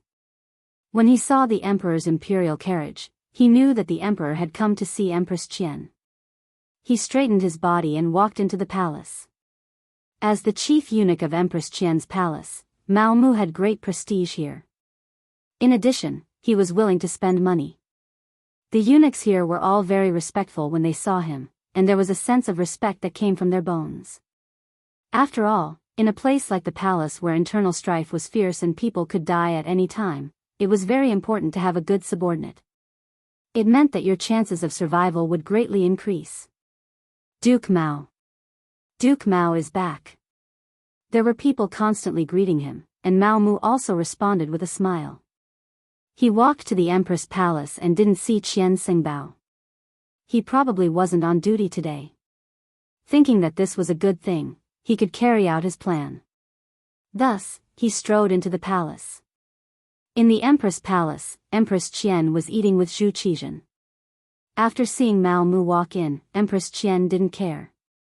She was really an empress who stood aloof from worldly affairs and was extremely kind. She also knew that the eunuchs around her were favored by the emperor and entrusted with important tasks, so she wasn't angry when she didn't see them serving her. If this kind of personality became a concubine in the Qing palace, she probably wouldn't even survive one episode. She would be played to death by others. This subject greets the emperor and empress. Long live the emperor and long live the empress. As soon as he entered the palace, Mao Mu hurriedly knelt on the ground and bowed. Oh, it's beloved official Mao. Quickly get up. Zhu Qizhen glanced at Mao Mu, and his eyes revealed a joyful expression. Then he thought of something and asked, Beloved official Mao, have the important officials been arranged? Remember, you must interrogate them properly, but you must ask according to their physical condition. Don't be too hasty. Some of them are really too old. This wasn't Zhu Qizhen sympathizing with the subordinates. This came from his heart. For example, the Minister of Revenue, Wang Zhua. He was now 84 years old, and it was rare that he still had such a healthy body. Perhaps this was because the food he ate didn't have any waste oil or additives. It was all natural. In reality, Wang Zhua's fate had changed because of Yang Chendong's appearance. In history, he died in the Tuma castle. However, in this life, he was saved and came to the capital of the southern Ming dynasty. He had been serving Emperor Yingzong and had lived until now. His health was quite good. From this point, it could be seen that Zhu Qizhen really didn't have anyone he could use. Otherwise, at his age, he would have already retired and returned to his hometown. How could he still serve the court? Mao Mu understood Zhu Qizhen's meaning. He immediately bowed and said, This subject obeys the decree. There is no rush to interrogate them. First, we must protect their bodies. Wait for them to see our southern Ming dynasty defeat Yang Xia and let them know how wrong they are. Zhu Qizhen was only worried that the embroidered uniform guards' methods would be too harsh.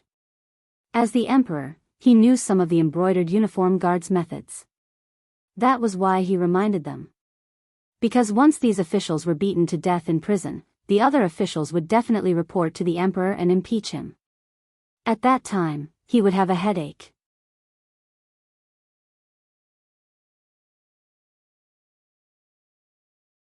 Chapter 1669.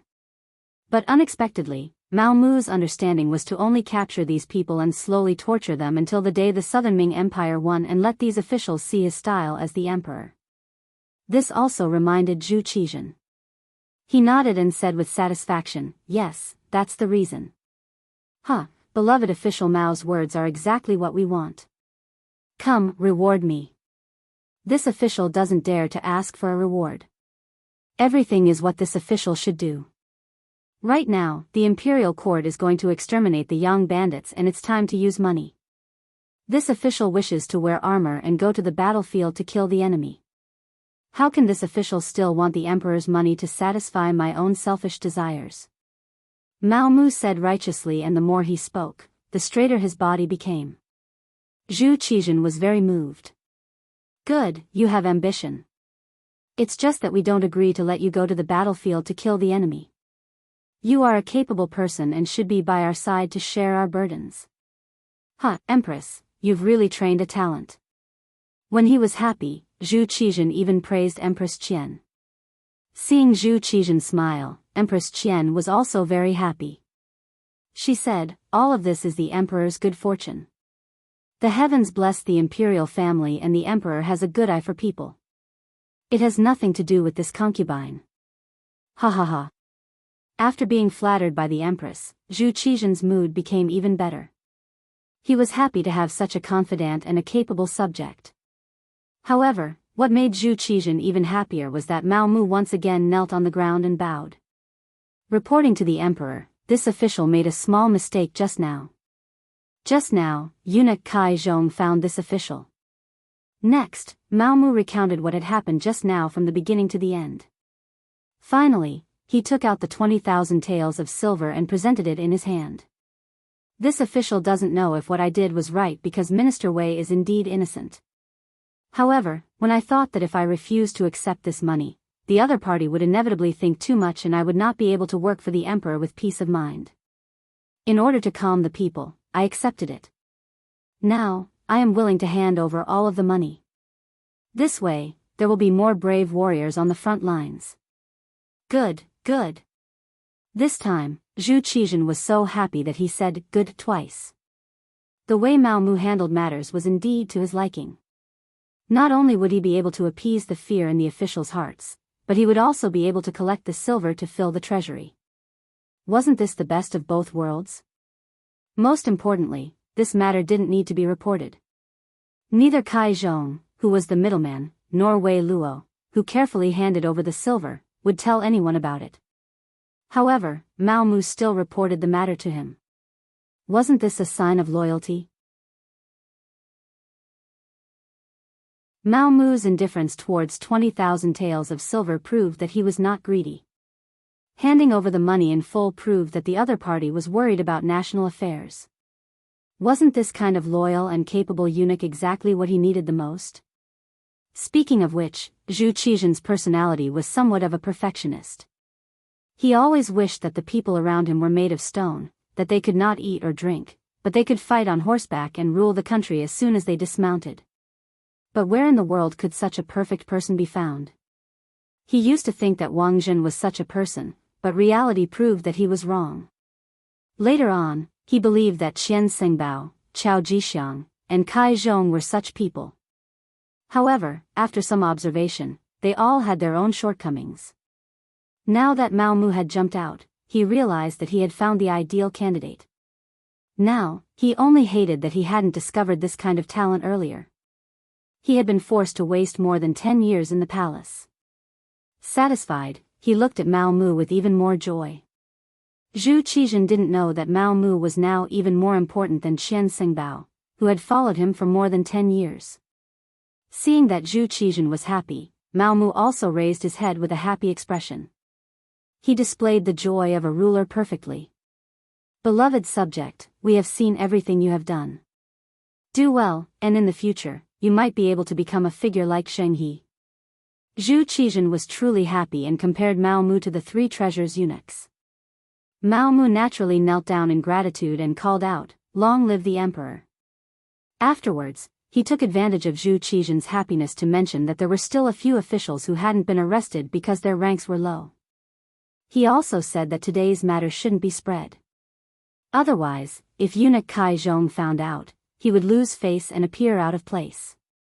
It would be difficult to carry out his work in the future. Of course, Zhu Qizhen would follow Mao Mu's instructions. He said that he saw Mao Mu's loyalty and told him to do things without worry. He knew in his heart that he wouldn't let a capable official be wronged.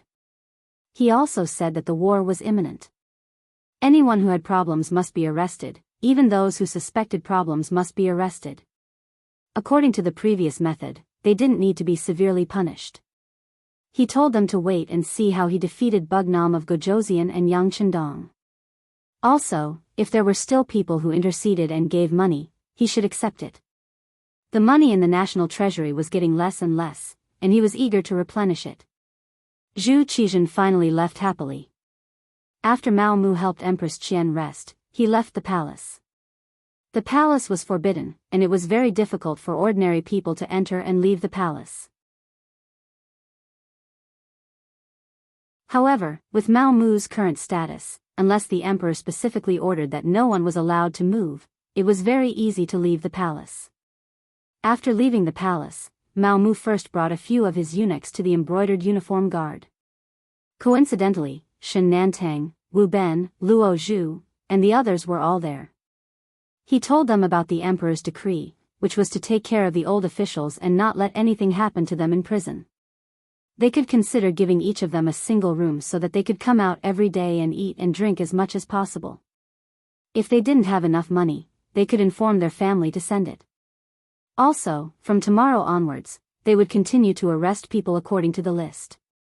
Of course, that list was provided by Mao Mu and also by the Yangxia Intelligence Department. They were all capable officials, and what they needed to do now was to catch them all in one fell swoop.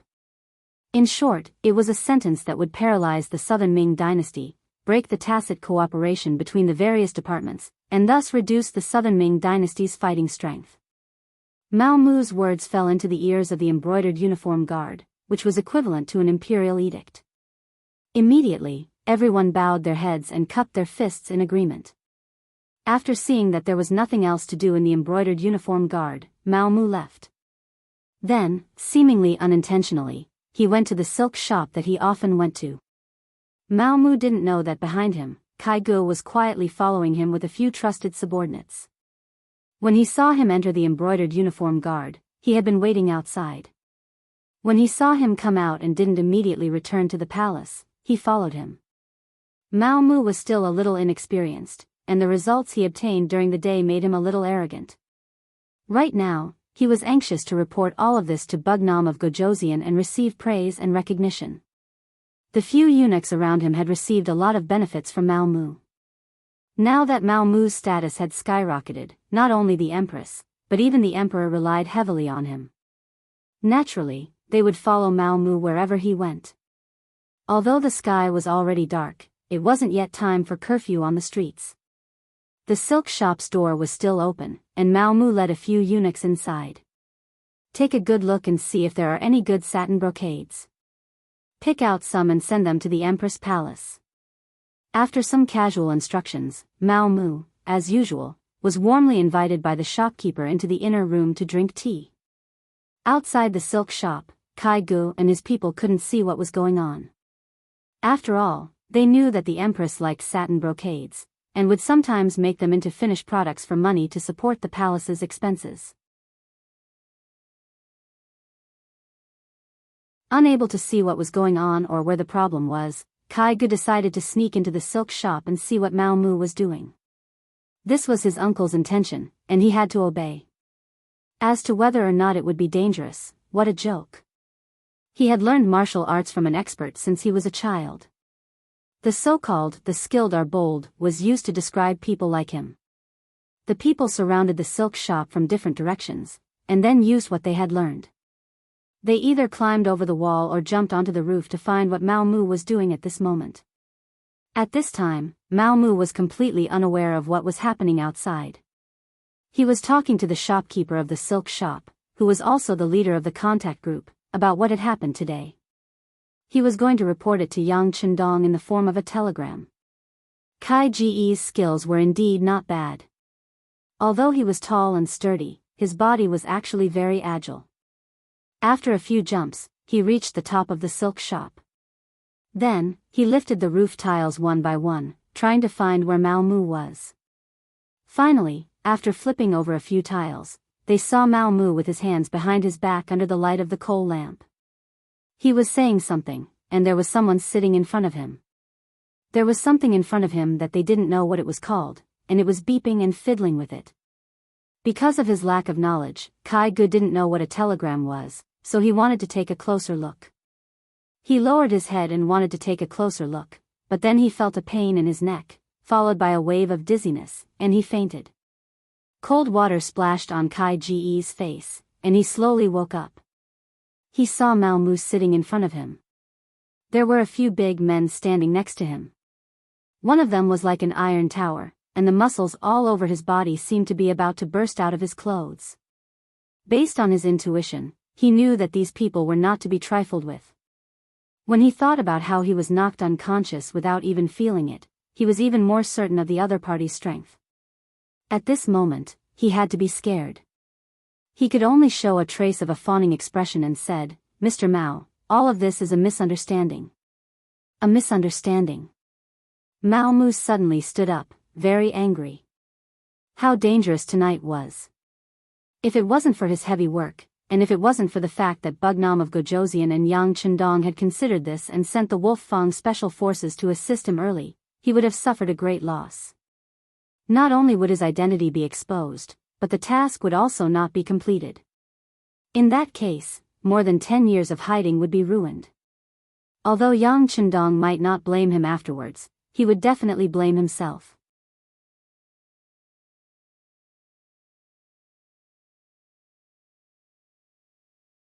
Chapter 1670. He was angry at his own carelessness and also angry at Kai Zhong's ruthlessness. On the surface, Kai Zhong thanked him, but later on, he arranged for people to investigate him. He was really a dog that bit but didn't bark. Feeling that it was about time, Mao Mu knew that he couldn't stay for long. He looked at the big man beside him and said, "Captain Tai, I'll leave everything here to you. This person is the nephew of head eunuch Kai Zhong. He must know a lot of secrets. Don't worry, eunuch Mao. Captain Tai, who was also the captain of the special forces, Tai Hu, grinned.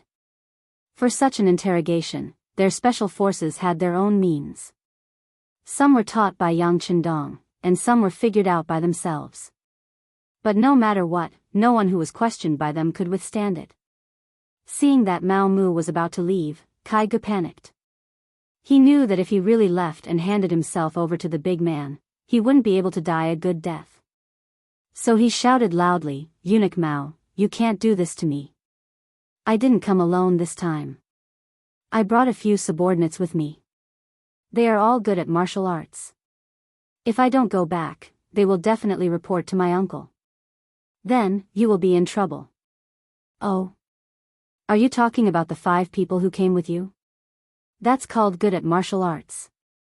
Huh, they are just like you. You don't even know how you were knocked unconscious. How dare you threaten others?" Tai Hu sneered. Needless to say, if he dared to say that, the other 5 people must have been restrained. Perhaps, they were already being tortured. Mao Mu didn't care about this. He strode out of the basement and walked out of the silk shop. He brought the eunuch who had just picked out the brocade and went straight to the palace. Mao Mu was back. Kai Zhong also received the news. But he didn't see his nephew. He thought that he stayed in that woman's stomach again, so he didn't pay much attention to it. But until noon the next day, he still didn't see his nephew. He started to get anxious and sent many people to look for him, but there was no useful news. Kai Zhong didn't understand what was going on. He wanted to look for Mao Mu, but he sent people to spy on him. It was uncertain whether Mao Mu knew about it. Even if he knew, would he tell him where Kai Ge was? He was the one being unreasonable. Investigate. Even if we have to turn the entire capital upside down, we have to find him. If he's alive, I want to see him. If he's dead, I want to see his corpse. Kai Ge's heart ached when he said this. That was the only heir of the Kai family, and they were counting on him to carry on the family line. Now, he couldn't even find him. How was he going to explain this to his dead brother? Mao Mu ignored Kai Ge as if nothing had happened. He continued to do what he was supposed to do. For a time, more and more people were being arrested. At first, it was only the officials of the observer group. Now, some officials who were not part of the observer group were also being arrested. The explanation given by the embroidered uniform guards was that these officials had been bewitched by the observation team's officials and their hearts had begun to waver. They were unstable people. However, if someone could calm down and think about it, they would realize that those who were arrested were undoubtedly capable or officials who were more competent in their posts. However, at this time, the brocade guard was capturing people everywhere. The officials of the capital were all in danger, so no one had the time to analyze these matters. Right now, they were most afraid that a group of embroidered uniform guards would suddenly come knocking on their door and arrest them. After all, out of the 6 ministers, 4 of them had already been captured. Anything could happen. These officials didn't think that those who were arrested were all capable officials. Instead, they began to analyze how they could avoid being arrested. Kuang Yi was the Grand Tutor of the Crown Prince and also the Minister of War. He was also a member of the observer group. However, since he was expelled, he had already made his stance clear. It was normal for the brocade guard to not make a move on him. Minister Wei Luo was different. He led the officials of the Ministry of Works to participate in the observer group. After returning, he wrote a memorial to the emperor, requesting for more investment in the Ministry of Works, more money to develop weapons, and to raise the status of technical talents in society. These were all things he learned in Qiqian City. In other words, he believed that the Yangtze's industrial and manufacturing capabilities were far superior to the southern Ming dynasties. How could a minister who only praised the Yangtze and belittled the southern Ming dynasty not be arrested? How did he manage to save his own skin? Since someone asked this question, someone else would answer it. Soon, Wei Luo sent 50,000 taels of silver to eunuch Kai Zhong. Kai Zhong acted as the middleman and pleaded with the brocade guard's eunuch Mao Mu. Now that they knew that sending money could guarantee their safety, the officials who hadn't been implicated began to take action. They used various connections to find Xian Sengbao or Kai Zhong, asking them to pass on a message. There were also people who directly went to find Mao Mu and brought large amounts of money. Eunuch Mao Mu, who no one paid attention to at first, quickly became one of the most influential chief eunuchs. His status even surpassed Kai Zhong's and was second only to Qian Sengbao. When large amounts of money and favors were brought to him, Mao Mu didn't let money get to his head. Mao Mu was very clear that he was only where he was today because of Yang Chendong's support. Otherwise, he would still be a nameless eunuch. Perhaps he wouldn't have come to the southern Ming dynasty and would still be in Baiming's capital. It was even possible that he would have died in the internal strife among the eunuchs. Yang Chendong had given him a new life. Now that Yang Xia was very powerful, it could be imagined that as long as he followed closely, his future would be limitless. His future would definitely be brighter than his current position in the southern Ming dynasty. How could Mao Mu, who had steeled his heart to follow Yang Chendong, care about these silver taels that were delivered to his door? Not only did he not care, he even decided to use these silver taels to make an issue out of it. Thus, he took advantage of an opportunity when Xian Sengbao wasn't on duty and secretly met with Zhu Qizhen. While handing over a large amount of silver taels, he also sold off the officials who had sent the money. When the 1.5 million taels of silver taels were placed on the table, Zhu Qizhen was shocked. Previously, Wei Luo was a minister and had only sent 20,000 taels of silver taels. However, when he looked at the list that Mao Mu had presented, it showed that a fourth-rank official in the capital had sent 50,000 taels of silver just to buy his own safety. Was it really worth it to pay so much? Furthermore, where did these officials get the money? It was impossible to rely on salary alone, so they could only use power and corruption to get it. When he thought about how there were so many corrupt officials under his command, Zhu Qizhen was very angry. He was an idealist and wanted nothing more than to immediately issue an edict to investigate and punish these officials. However, after he calmed down, he still didn't do so. If these officials were punished, who would take care of them for him? He couldn't possibly do everything himself as the emperor, right? Forcefully suppressing the anger in his heart, Zhu Qizhen looked at the list in his hand and comforted himself. Fortunately, there are only 30 or so officials here. Reality proves that most of the officials are honest. Originally, this was meant to comfort himself, but he didn't expect that reality would quickly slap him in the face. Mao Mu, who had been waiting there, opened his mouth again and said, "Reporting to your majesty, these are only the officials who came directly to this subject. This is only the first batch. I believe that there will be a second and third batch. Because of this subject status, there aren't many people who came to this subject. The officials who came to find Eunuch Qian and Eunuch Kai are the ones who can be called many. It seems that there are more than 100 of them." What? Zhu Qizhen, who had just sat down, couldn't help but tilt his body. He almost lost his seat and slipped onto the dragon throne. Fortunately, he reached out his hands in time and stabilized his body. However, he was already unable to vent his anger.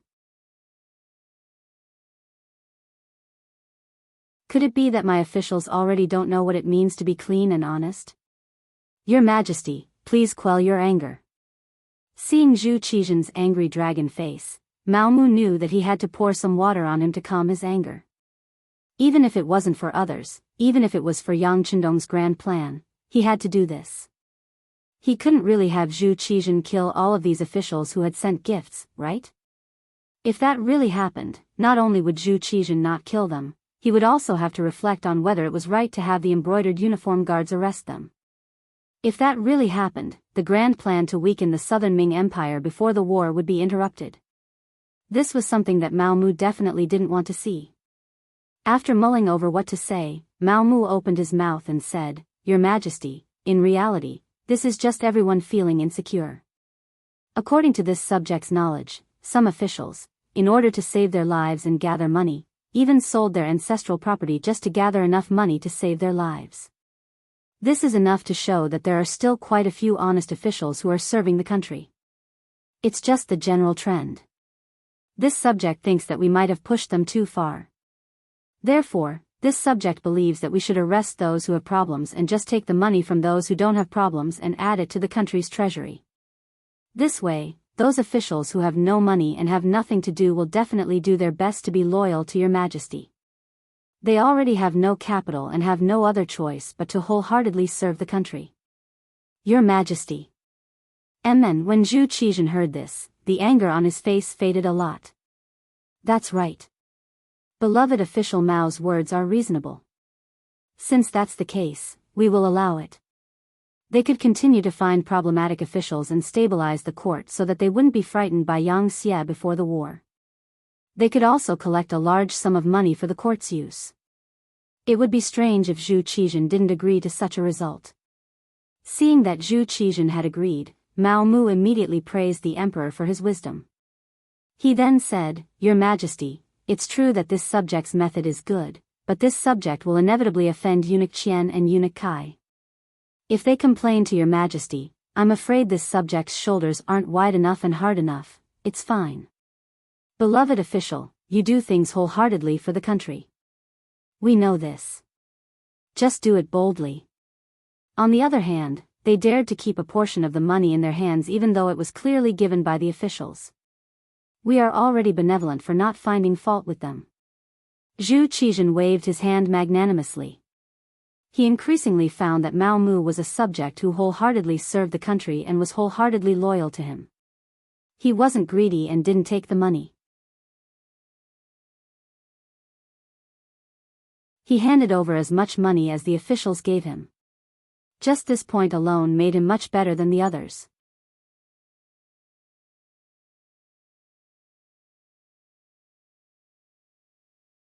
Chapter 1671. Take that Kai Zhong for example. Wei Luo had given him 50,000 taels of silver, but he had only given Mao Mu 20,000 taels of silver. He had actually pocketed more than half of it, much to Zhu Qizhen's displeasure. With these 30,000 taels of silver, the imperial court could do a few more things, could it not? Mao Mu had been waiting for Zhu Qizhen to say this. This way, his position would be secure.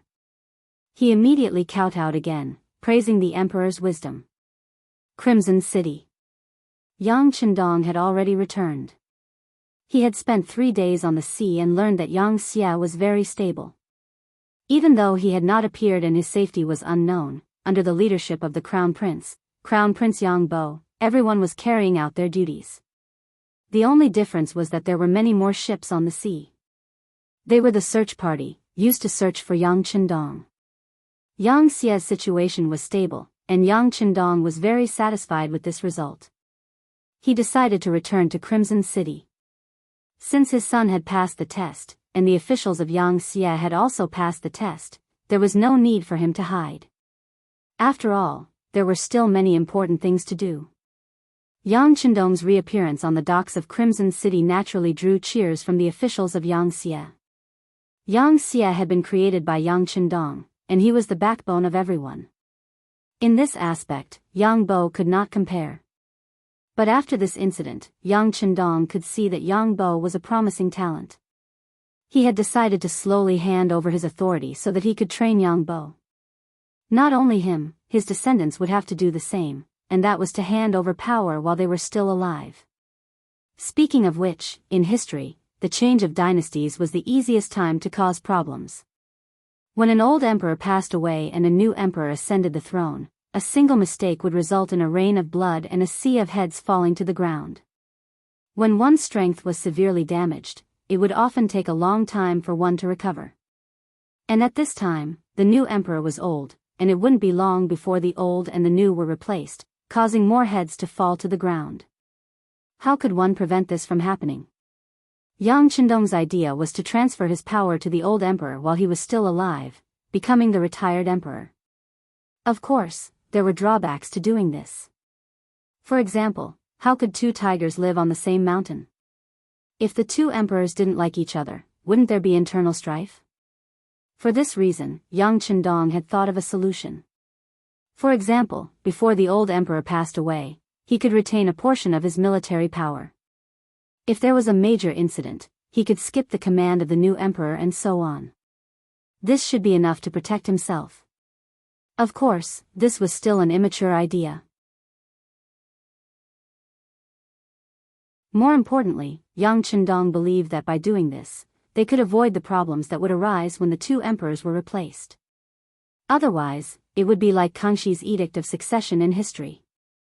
One said that the throne would be passed to the 14th elder brother, while the other said that the throne would be passed to the 4th elder brother. Even until now, there were still many opinions. Yang Chendong returned to Qiqian City, and the Beiming Imperial Court's observation group also set off. The Tianjin Guard boarded the ship and headed straight for Qiqian City. On this point, Zhu Qizhen and Zhu Qiyu both had the same idea, which was to know oneself and know one's enemy to win 100 battles. Perhaps they both knew that the battle with Yang Xia was unavoidable, so it was naturally a good thing to know about it in advance. As for the observation group, the two emperors gave great support. Different from the last time, Yang Chendong personally came to welcome the Southern Ming observation group. Moreover, he brought his wife, Queen Hu Yan, to the docks. It was because Hu Yan's relatives were in the Beiming observation group. This time, her grandfather, Hu Shao, was in the observation group. It had to be said that the lifespan of people in this era wasn't very long. There were many people who died in their 40s, and there were even some who died in their 30s. However, most of them were ordinary people who couldn't eat well and couldn't afford to wear clothes. Those officials were not included. Not only that, but there were also some people who lived very long lives. For example, Hu Yan's grandfather, Hu Shao, was one of them. In history, he lived for a full 85 years. Because of Yang Chendong's arrival, he unexpectedly broke through this age limit. Now, he was already 92 years old. It was said that his body was still quite good. At the very least, he could still walk with the support of others and didn't collapse on the bed. Hu Shao could be said to be the oldest among the officials. Adding on the fact that he had entered politics at a young age, he could already be considered an old official of 4 dynasties. This time, when he found out that there was an opportunity to enter Qiqian City, he took the initiative to apply to the emperor. When Zhu Qiyu had already collapsed on the bed, his body gradually weakening, Crown Prince Zhu Jianji considered that Hu Shao was already quite old. Even if he stayed in Beiming, he wouldn't be able to become an official, so he agreed to his application. However, he made it clear that only Hu Shao from the Hu family could go. The others could join the observation group. From this, it could be seen that Zhu Jianji was still quite wary of Yang Chendong. Leaving the Hu family behind was also a method to keep him in check. Speaking of this Zhu Jianji, in history, he died prematurely at the age of 7. It was also because of his relationship with Yang Chendong that he took out Western medicine to save his life. Now, he was already a young man of 20 years old. Since her grandfather had come, as his granddaughter, Hu Yan naturally had to come out to greet him. Considering the special nature of Hu Zhao's identity and his age, Yang Chendong also came along. Hu Yan was so moved that she broke into tears. Yang Chendong and the queen both came out to greet them, causing the people on the docks to gather together and become even more magnificent. When they saw a ship coming from afar, someone on the docks had already reported it. At this moment, Hu Yan tightly grabbed Yang Chendong's arm, appearing very excited. 1 year had passed just like that. Finally, she could see her family again. The excitement in Hu Yan's heart could be imagined. Yang Chendong naturally didn't feel any excitement. Not only did Zhu Jianji not allow Hu Yan's parents to come with the observation group, even his brothers and sisters weren't allowed to join the observation group. In other words, the Yang family was still in Beiming's capital. Although Yang Chendong had already made arrangements for them to not put their lives in danger or make their lives difficult, it was still somewhat regretful that they couldn't see them. As for Beiming, Yang Chendong's plan was even bigger. Whether it was in the imperial court or in the army, he had arranged his own chess pieces, and their status wasn't low. As long as the time was right, they could launch a counterattack at any time. However, Yang Chendong didn't make a move. He was waiting for the day when Zhu Qiyu died. At that time, the young emperor, Zhu Jianji, would need some time to take control of the imperial court. At that time, Yang Xie's army would attack. Zhu Qiyu was ordered to be in danger, and with Yang Chendong's help, he was able to turn the tide. These years, he had worked hard for the country and had a lot of prestige. At the very least, Baiming could be united with him as the core. Once he was gone, with his useless son, the unity of the country would only be on the surface. He needed to wait for the right time to attack Baiming, but he didn't need to be so polite to the southern Ming. With Zhu Qizhen's imperial edict in Chao Jixiang's hands, Yang Chendong had enough reason to attack the southern Ming. The only reason he hadn't made a move now was because the military supplies weren't in place yet. Now, it seemed that this was the time. When he thought about attacking the southern Ming, Yang Chendong couldn't help but think of Mao Mu. This chess piece that he had arranged many years ago had finally come into play, and its power was far greater than he had imagined. Before the battle, the southern Ming already had internal strife. The people's hearts weren't united, and everyone was in danger. Once Yang Xie's army arrived, the result could be imagined. This made Yang Chendong very satisfied with Mao Mu. At this time, Mao Mu was still busy at Yingtian Manor in the capital. Whether it was Qian Sengbao or Kai Zhong, they didn't know that Mao Mu had secretly met with the emperor and handed over the ransom money he received. They were still using this opportunity to make a big profit. This was especially true for Qian Sengbao. Relying on his identity as the one who supported Mao Mu, he didn't give Mao Mu a single tael of silver. He only handed over the list of officials that he wanted to protect, saying that they were all his people, so he had to be magnanimous. Under Qian Sengbao's forceful attitude, Mao Mu chose to continue to endure. At the same time, he made a detailed report to Zhu Qizhen. In his own words, the reason why he could be where he was today was all because of the emperor's great kindness. He only listened to the emperor. As for other people, no matter how great their kindness was to him, he would at most help them within his authority. However, when it came to imperial power, he would still choose to listen to the emperor without hesitation. When Zhu Qizhen heard Mao Mu's confession, he was very happy. He praised Mao Mu as the most loyal official in the current court and told him to be at ease. Zhu Qizhen valued Mao Mu more and more. He began to have opinions about Qian Sengbao. This man, he was always afraid of being compared to others. With this comparison, it was clear who was stronger and who was weaker. Qian Sengbao, who seemed to be good at everything in the past, now made Zhu Qizhen feel dissatisfied with everything he did. He even thought about whether or not he should let Mao Mu replace him. Compared to Qian Sengbao's bossy attitude, Kai Zhong was more restrained. At the very least, he would give a portion of the benefits to Mao Mu. However, no matter what he did, he had already entered Mao Mu's death list. This was not only because Kai Zhong had sent his nephew Kai Gu to follow him. More importantly, he had reached out to the discipline prison of the Embroidered Uniform Guard.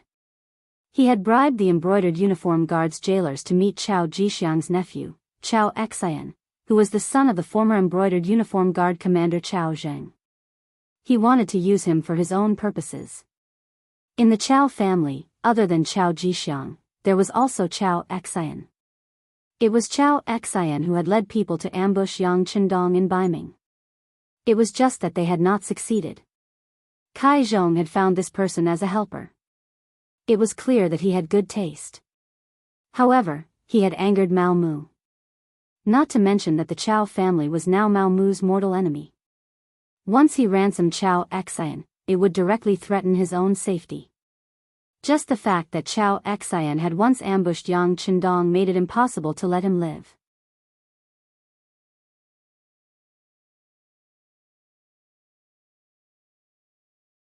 Chapter 1672.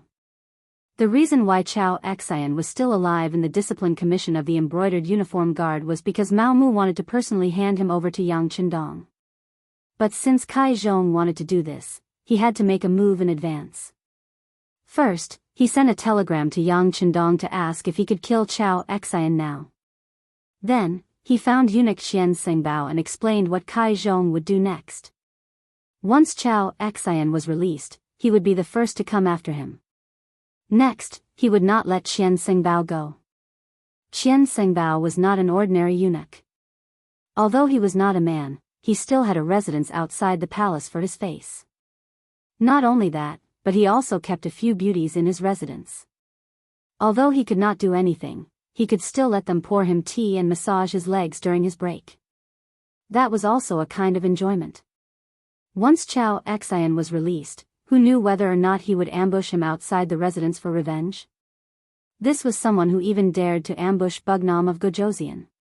Thinking of this, Qian Sengbao's face revealed a fierce gaze. Kill him now. But this person is wanted by eunuch Kai Zhong. Mao Mu pretended to be in a difficult position.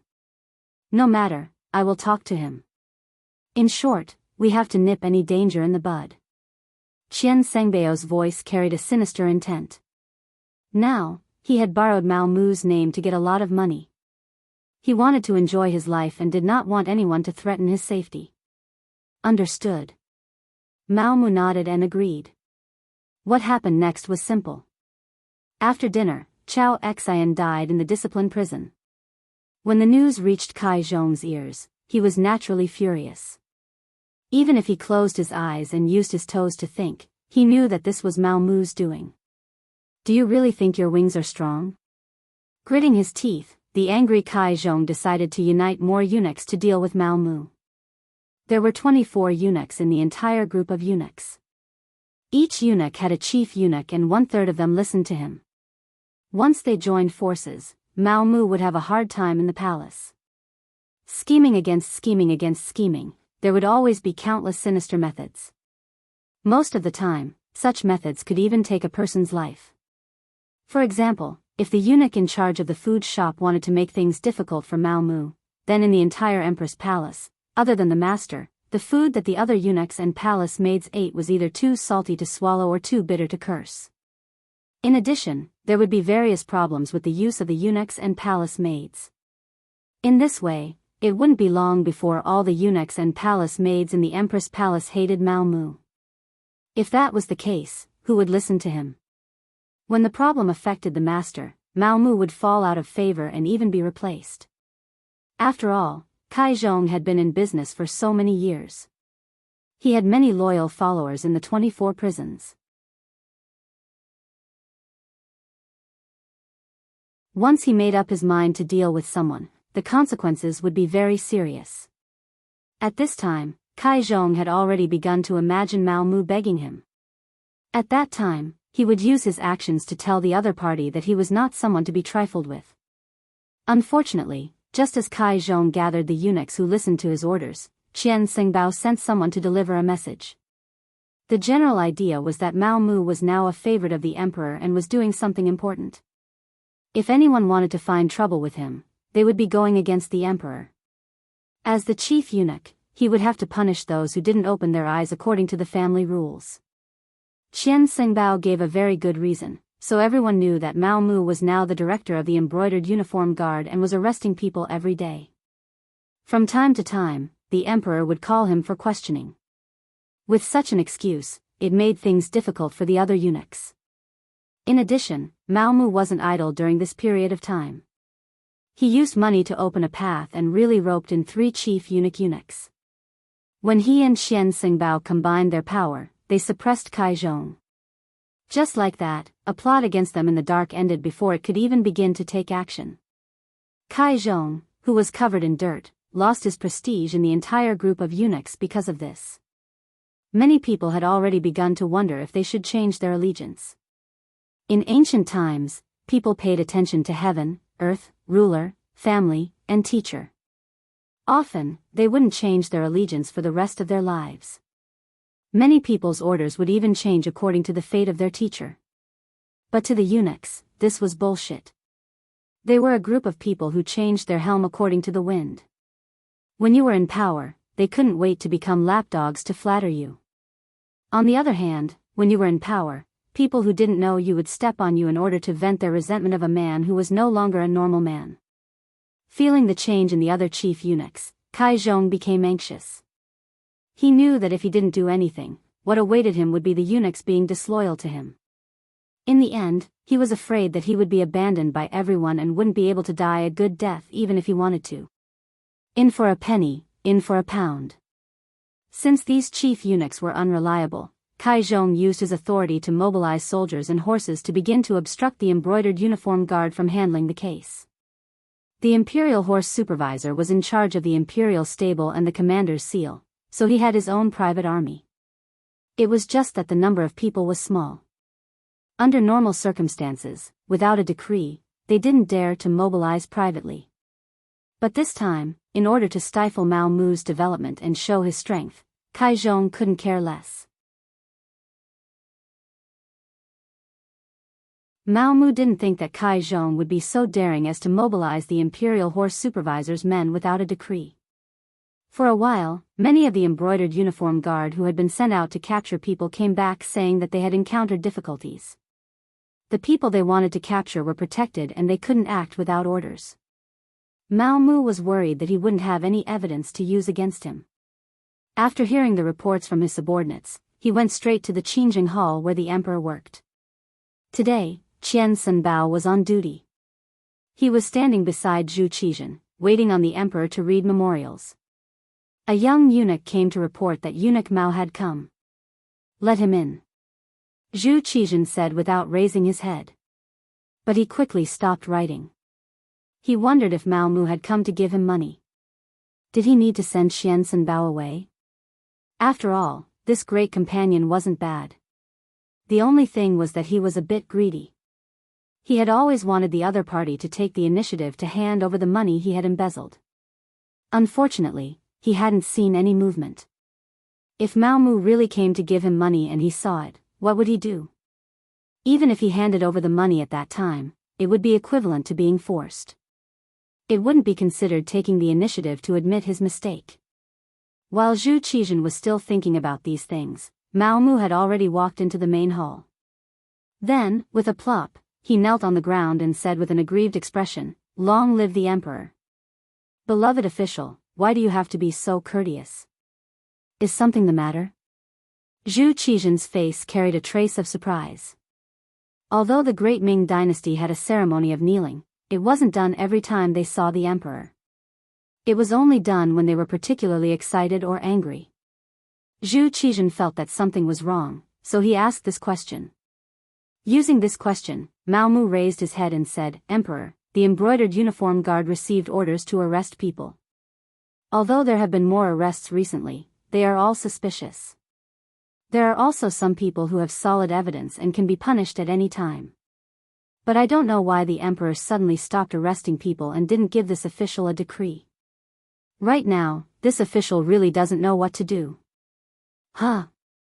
Zhu Qizhen was dumbfounded by these words. What stop arresting people? He didn't give such a decree. Out of curiosity, he asked, "Beloved official, what is going on? Tell me in detail." "Yes."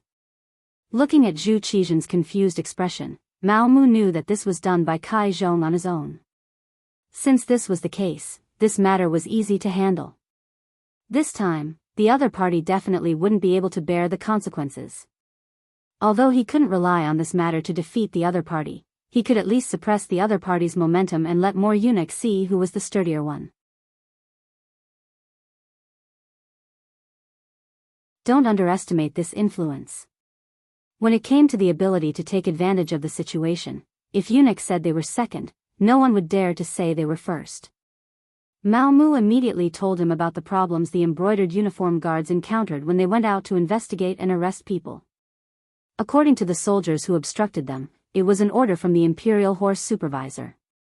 Now, the embroidered uniform guards can't do their job as scheduled. Some of the officials' attitudes have even become arrogant. On one hand, they say that the Yangtze is stronger than the Southern Ming.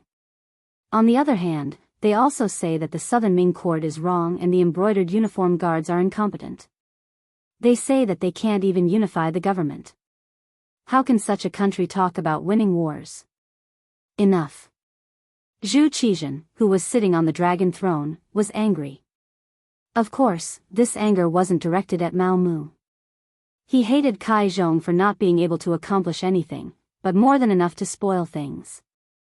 He actually tried to tear down his own people. It was truly infuriating to hear. Seeing that Zhu Qizhen was angry, Mao Mu tactfully shut his mouth. However, he didn't forget to look at Qian Xingbao, who was standing to the side. Qian Xingbao understood the meaning behind Zhu Qizhen's gaze and knew that it was time for him to make an appearance.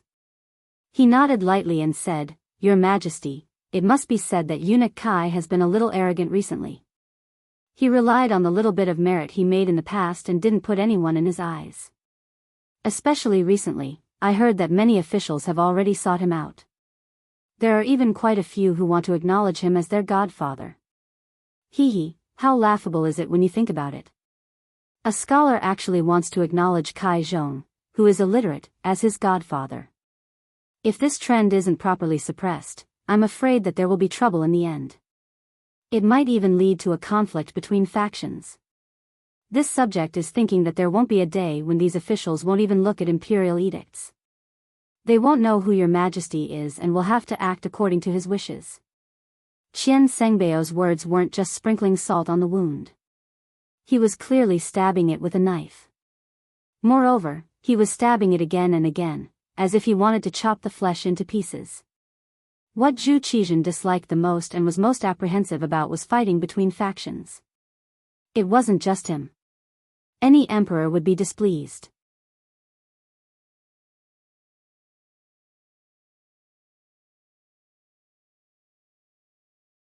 Chapter 1673.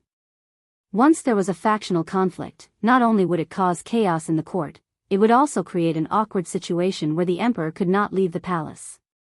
Since ancient times, whenever there was a sign of such a conflict, it would be severely suppressed. Many times, the result of such suppression was the loss of the emperor's power and the weakening of the country. With so many examples from the past, how could Zhu Qizhen tolerate it? He immediately slammed the table and said, "Great companion, please write a decree to remove Kai Zhong from the position of imperial horse supervisor." For the time being, when he said this, Zhu Qizhen first looked at Mao Mu, then shook his head slightly and said, "Great companion, you will take over." Mao Mu had not been in power for long, and he was busy with the matters of the embroidered uniform guard. Zhu Qizhen thought about it and did not give him more responsibilities, so this task fell to Qian Xingbao. No one would complain about not having enough power. When Zhu Qizhen issued this decree, Qian Xingbao was so happy that he immediately knelt and thanked the emperor. Mao Mu left with satisfaction. When he left, Qian Xingbao took the initiative to send him off. The smile on his face was enough to squeeze all the mosquitoes that dared to provoke him. It could be seen how happy he was. Before Mao Mu rose to power, although Qian Xingbao was the chief eunuch, he had Chao Jixiang and Kai Zhong, the two supervisors of power under him. Most of the time, they wouldn't even give him face. Compared to Wang Zhen, who was the emperor's first companion in the past, he was far inferior. In the end, Qian Xingbao was forced to work around the emperor and look after his own affairs. Now, after Mao Mu came to power, he received money and power. If he continued to work hard, there would be a day when he would become the second Wang Zhen. How could Qian Xingbao not be happy? When he saw Mao Mu, how could he not have a smile on his face? Mao Mu was very modest. Although in his plan, this Qian Xingbao had to be taken down. But the meal had to be eaten bite by bite. He immediately smiled and said, "All of this is because Qian Xingbao has the emperor's heart. It should have been like this long ago. Qian Xingbao has been careful and conscientious by the emperor's side all these years. Now, you are only a eunuch of the imperial horse supervisor, which is very normal." That's right, Kai Zhong had been in the imperial horse directorate for many years, so he must have quite a few trusted aides. Eunuch Qian still had to display his ruthless methods on this trip. He absolutely could not give the other party a chance to rise from the ashes. If one day His Majesty remembers the other party's good points and uses him again, then he will definitely take revenge for what happened today. The congratulations from before were just pleasantries. The reminder at the end was the most important. Mao Mu wanted to see Qian Xingbao and Kai Zhong fight each other so that he could reap the benefits like a fisherman. "Don't worry, this duke is very capable." As Qian Xingbao spoke, his eyes had already narrowed into slits. Thinking about it, it made sense. For an old fox like him who was used to seeing eunuchs fighting for benefits, once he made a move, Kai Zhong would definitely not be able to stand it. Presumably, those eunuchs who belonged to him would also face the danger of being uprooted. Mao Mu left happily. Now that he had achieved his goal and no one was holding him back, he had to speed up the brocade guard's work. Once he captured all the capable officials in the capital, he would make a move on the local officials in the provinces. When he wanted Yang Xie's army to pave the way, no one would dare to stand in his way. Qian Xingbao did not disappoint. Soon after, he took the imperial edict written by Zhu Qizhen and went to the Imperial Horse Directorate. From then on, Kai Zhong became one of the chief eunuchs with no power. The ferocity of the situation was completely out of Kai Zhong's expectations. He was still waiting for Mao Mu to come and beg for mercy. Who would have thought that Mao Mu would ignore him and directly report the matter to His Majesty? His Majesty even listened to Mao Mu's words and directly punished Kai Zhong. Although he did not do anything to Kai Zhong, when he was stripped of his power, it was like taking away half his life. What made Kai Zhong even angrier was Qian Sengbao's actions. In just half a day's time, the entire Imperial Horse Directorate had been replaced. Those who were loyal to him had been demoted to other directorates, and had been demoted from eunuchs with real power to minor eunuchs. Based on the history of internal strife among eunuchs, it was needless to say that after being demoted from a high and mighty position, what awaited them would be worse than death. It would definitely be a fate worse than death. Because of this, even if there was a day when His Majesty remembered him again and ordered him to return to the Imperial Horse Directorate, it would take a lot of time for him to raise a group of people again. Kai Zhong was still Kai Zhong. He would not resign himself to death like this. He had to retaliate. He was already thinking of what to say. He wanted to see His Majesty and complain to His Majesty. Based on his past achievements, he believed that as long as His Majesty remembered their old friendship, he would be able to rise again. The next morning, after Zhu Qizhen had a court meeting, he learned that Qian Xingbao was not at the emperor's side and had instead gone to the Imperial Horse Directorate. Kai Zhong directly went to visit and had one of his trusted eunuchs by the emperor's side report that he wanted to see the emperor. That day, Zhu Qizhen was in a very bad mood. He found that the number of people in the imperial court, which was held once every 3 days, had decreased by a lot. In order to maintain the operations of the imperial court, he had no choice but to quickly promote officials. However, when he thought about how many of the officials were still inexperienced and were still young, it was still unknown whether they could take charge of the various yamans and make the huge machine that was the Southern Ming Empire operate normally. Just as he was in a bad mood, he looked at the list of officials to be promoted sent by the Ministry of Appointments. When he saw that there were many names that he had not heard of before, his brows furrowed again and again. The emperor managed the officials managed the small officials managed the small officials, and the small officials managed the common people. This was the basic structure of a country. The emperor only needed to win over the hearts of the officials, and it was the same as controlling the world.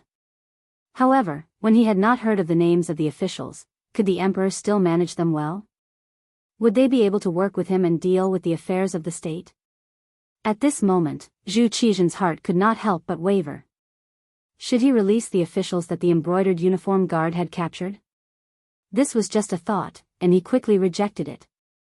It was not for any other reason, but because these were all problematic officials. Once they were released and regained power, what would happen if these people no longer supported the Southern Ming Empire and instead supported the Yangxia Empire? Wouldn't that be the same as helping the enemy? Forget it, I hope that these new officials can quickly grow up. As he comforted himself like this, a eunuch came to report that eunuch Kai Zhong was outside the hall and was requesting an audience. Knowing why Kai Zhong was here, Zhu Qizhen originally did not want to see him. However, considering that he had been performing well and was considered loyal, he did not want to give him too much heart. Thinking about it, it was better not to disappoint the other party. He still had to comfort him and let him reflect on it. If there was a chance, he could use him again. It had to be said that Zhu Qizhen had indeed become the role model of the emperor when it came to the tolerance of eunuchs. Although some emperors also trusted eunuchs, there had never been anyone like Zhu Qizhen who, after suffering a big loss, taking a big tumble, and even dividing the great Ming dynasty into the north and the south, still did not know how to repent. Kai Zhong had grasped Zhu Qizhen's mentality and dared to take the initiative to request an audience. If it were any other eunuch, they would probably hide as far away as they could at this moment. After Kai Zhong received permission, he entered the hall. As soon as he entered the hall, he knelt on the ground with a plop. Following that, his face was covered in tears. First, he stated that after dividing the great Ming dynasty between the north and the south, he had traveled from the northern Ming dynasty to the southern Ming dynasty without hesitation. He had traveled thousands of miles just to seek refuge with the emperor. This was because he believed that the emperor was the sacred lord and definitely could not be compared to the despicable Zhu Qiyu. After coming to Yingtian prefecture, he also worked conscientiously. When he saw the southern Ming Empire under Zhu Qizhen's rule, he was overjoyed and so on, and the southern Ming Empire's strength increased greatly. These were all to show off his achievements and flatter Zhu Qizhen in disguise. This was also a trick that Kai Zhong often used. This trick was indeed effective. Zhu Qizhen sat on the dragon throne with a satisfied expression on his face. This was a person who was conquered by his charisma. This was enough to prove that he was more suitable to be the emperor than Zhu Qiyu. Seeing that Zhu Qizhen's mood had improved, Kai Zhong began to complain tearfully. He said that Qian Xingbao and Mao Mu had joined forces to deal with him and that they could not bear to see others better than them. The reason why he used the power of the Imperial Horse Supervisor was to check and balance the power of the Imperial Horse Supervisor. It was true that the Imperial Horse Guards had arrested too many officials recently, and many of them did not have any problems. It was only because they joined the observation group and saw how powerful Yang Xia was that they came back and complained a little. Besides, the observation group was decided by the emperor. How could there be a mistake? It would have been better if Kai Zhong did not mention this. When he mentioned this, Zhu Qizhen's expression changed. Speaking of which, there were 3 things that Zhu Qizhen regretted the most in his life. First, he should not have listened to Wang Zhen's words and personally led the army. This led to the defeat of the Tumu fortress and divided the Great Ming Empire into the northern and southern Ming empires. Second, he should not have let Yang Qindong leave. If he had kept Yang Xia by his side and used his ability to help him, all of Yang Xia's achievements would have been his. This point was somewhat taken for granted. If he had kept Yang Qindong, it would be hard to say if he would have been able to put him in an important position or if he would have listened to him. After all, if an official's ability was too strong, the emperor would always be afraid of him. Over time, once the official's achievements were too great, he would be killed. Third, the matter of establishing the observation group. Originally, he wanted to see how the other party was developing so that he could know himself and the enemy. If possible, he wanted to learn from the other party's advanced things. However, he did not expect that Yang Xia was too powerful. The members of the observation group actually developed a mentality of fear and brought this atmosphere back to the capital. As a result, the expressions of the officials below changed. Before the war had even begun, everyone was already in a state of panic. The theory of failure had become a mainstream. This was why he had no choice but to use the Imperial Horse Guards to suppress this matter. You're tuning in to the Biyao's Wuxia Chronicles YouTube channel. Don't forget to subscribe and join us on this journey to catch the most captivating stories.